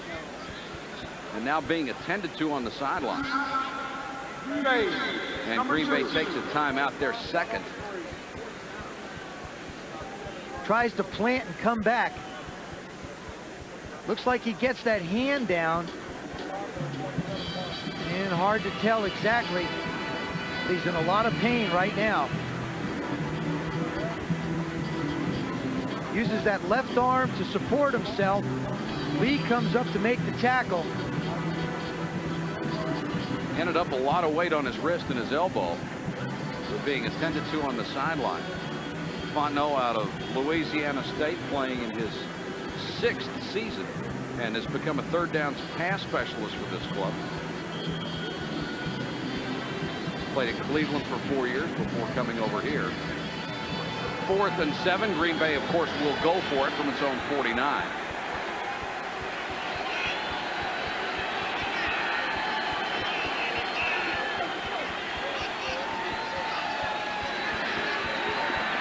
Dilweg under pressure, throws, and it's incomplete. Kemp couldn't hold it. So they turn it over on down, and a big smile on the face of Mike Merriweather, who has been exceptional since they put him back at the weak side linebacker. That was the spot where he made the Pro Bowl 3 straight years for the Pittsburgh Steelers. He's just the ideal size to do it. 6'2", 222 pounds, 232 pounds, a lot of speed, great athlete. Of course, with the Steelers, went to 3 Pro Bowls, took the year off, got his contract squared away, and just playing Pro Bowl kind of football. 1:34 left in the game. The Packers only with 1 timeout, so the Vikings able to salt this one away and raise their record to 6-6 with their 5th win in a row. And DJ Dozier gets to see his first action of the night. He's number 42, and Dozier will get the carry. Dozier appears to have a bright future in baseball. We'll talk about that in a second. Of course, coming up next Sunday night, we'll be in Miami to see the Dolphins and the Eagles. That's 8 o'clock Eastern. Philadelphia, of course, in the playoff hunt, and the Dolphins still trying to win their division. Cunningham and Marino. That's at 8 o'clock Eastern. Looking forward to that. There's Dozier. He has spent the last couple of years in the Mets farm system with a nice average, 324, obviously with speed, 7 triples. Got up to AA this year. I talked to him this week. He said he hopes to go back, maybe AAA. They say they may even bring him up in spring training to the bigs. And I asked him, I said, what's the one thing that you need to work on? He said he needs to work on his arm. It's not as strong. He plays in the outfield, center field, and I believe right field, and he just and he says he'd like to do both. Well, there's a spot open in right field for the Mets. Yeah. Of course, he did not re-sign with this club until the 7th of November. He did not want to be a backup to Herschel Walker. Coming up right after our telecast, Sports Center, Bob Lee and Dan Patrick will bring you all the news, and then the NFL Primetime will wrap up everything that's gone on in the National Football League today, and there has been a lot of action, some great plays.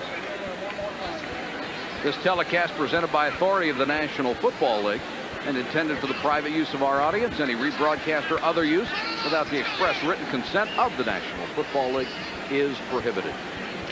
Working down toward a minute. Clock showing 3rd and 11 for the Vikings. And Lindy Infante got himself in a situation tonight he knew he could not afford to, making turnovers and getting behind.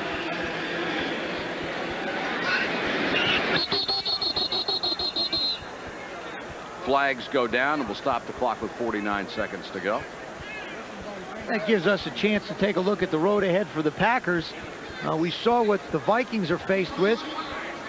Seattle goes into Milwaukee, and then the Pack goes to Philadelphia.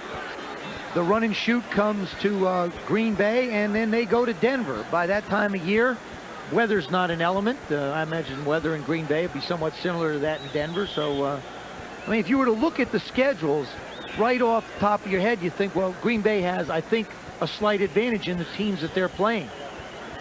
Of course, a lot of their future will depend on that guy, Don Majkowski.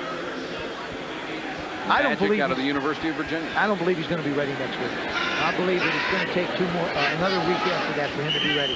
The injury has really been very slow in healing, and it's the muscle in his back after he throws the ball. It's the one that helps you with your follow-through. That's what is very painful, and Joey Browner's celebrating. Picked off his 5th interception in 5 games tonight. And it was the Minnesota defense that did the job. 5 turnovers, did not give up a point, and made life very miserable for Anthony Dilwick. The Vikings are going to have to take one more snap because the game clock's at 19 and they're 16, and the play clock is a little bit before that. 1 second, I believe, is going to be left. Packers jumping offside.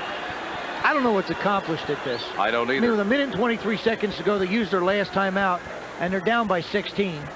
To Lindy Infanti's credit, he is not trying to stop the clock, not trying to call No, timeout. his guys are just a little senseless. His guys are antsy up front, and they're trying to get to Gannon. It's not going to happen. The game is over.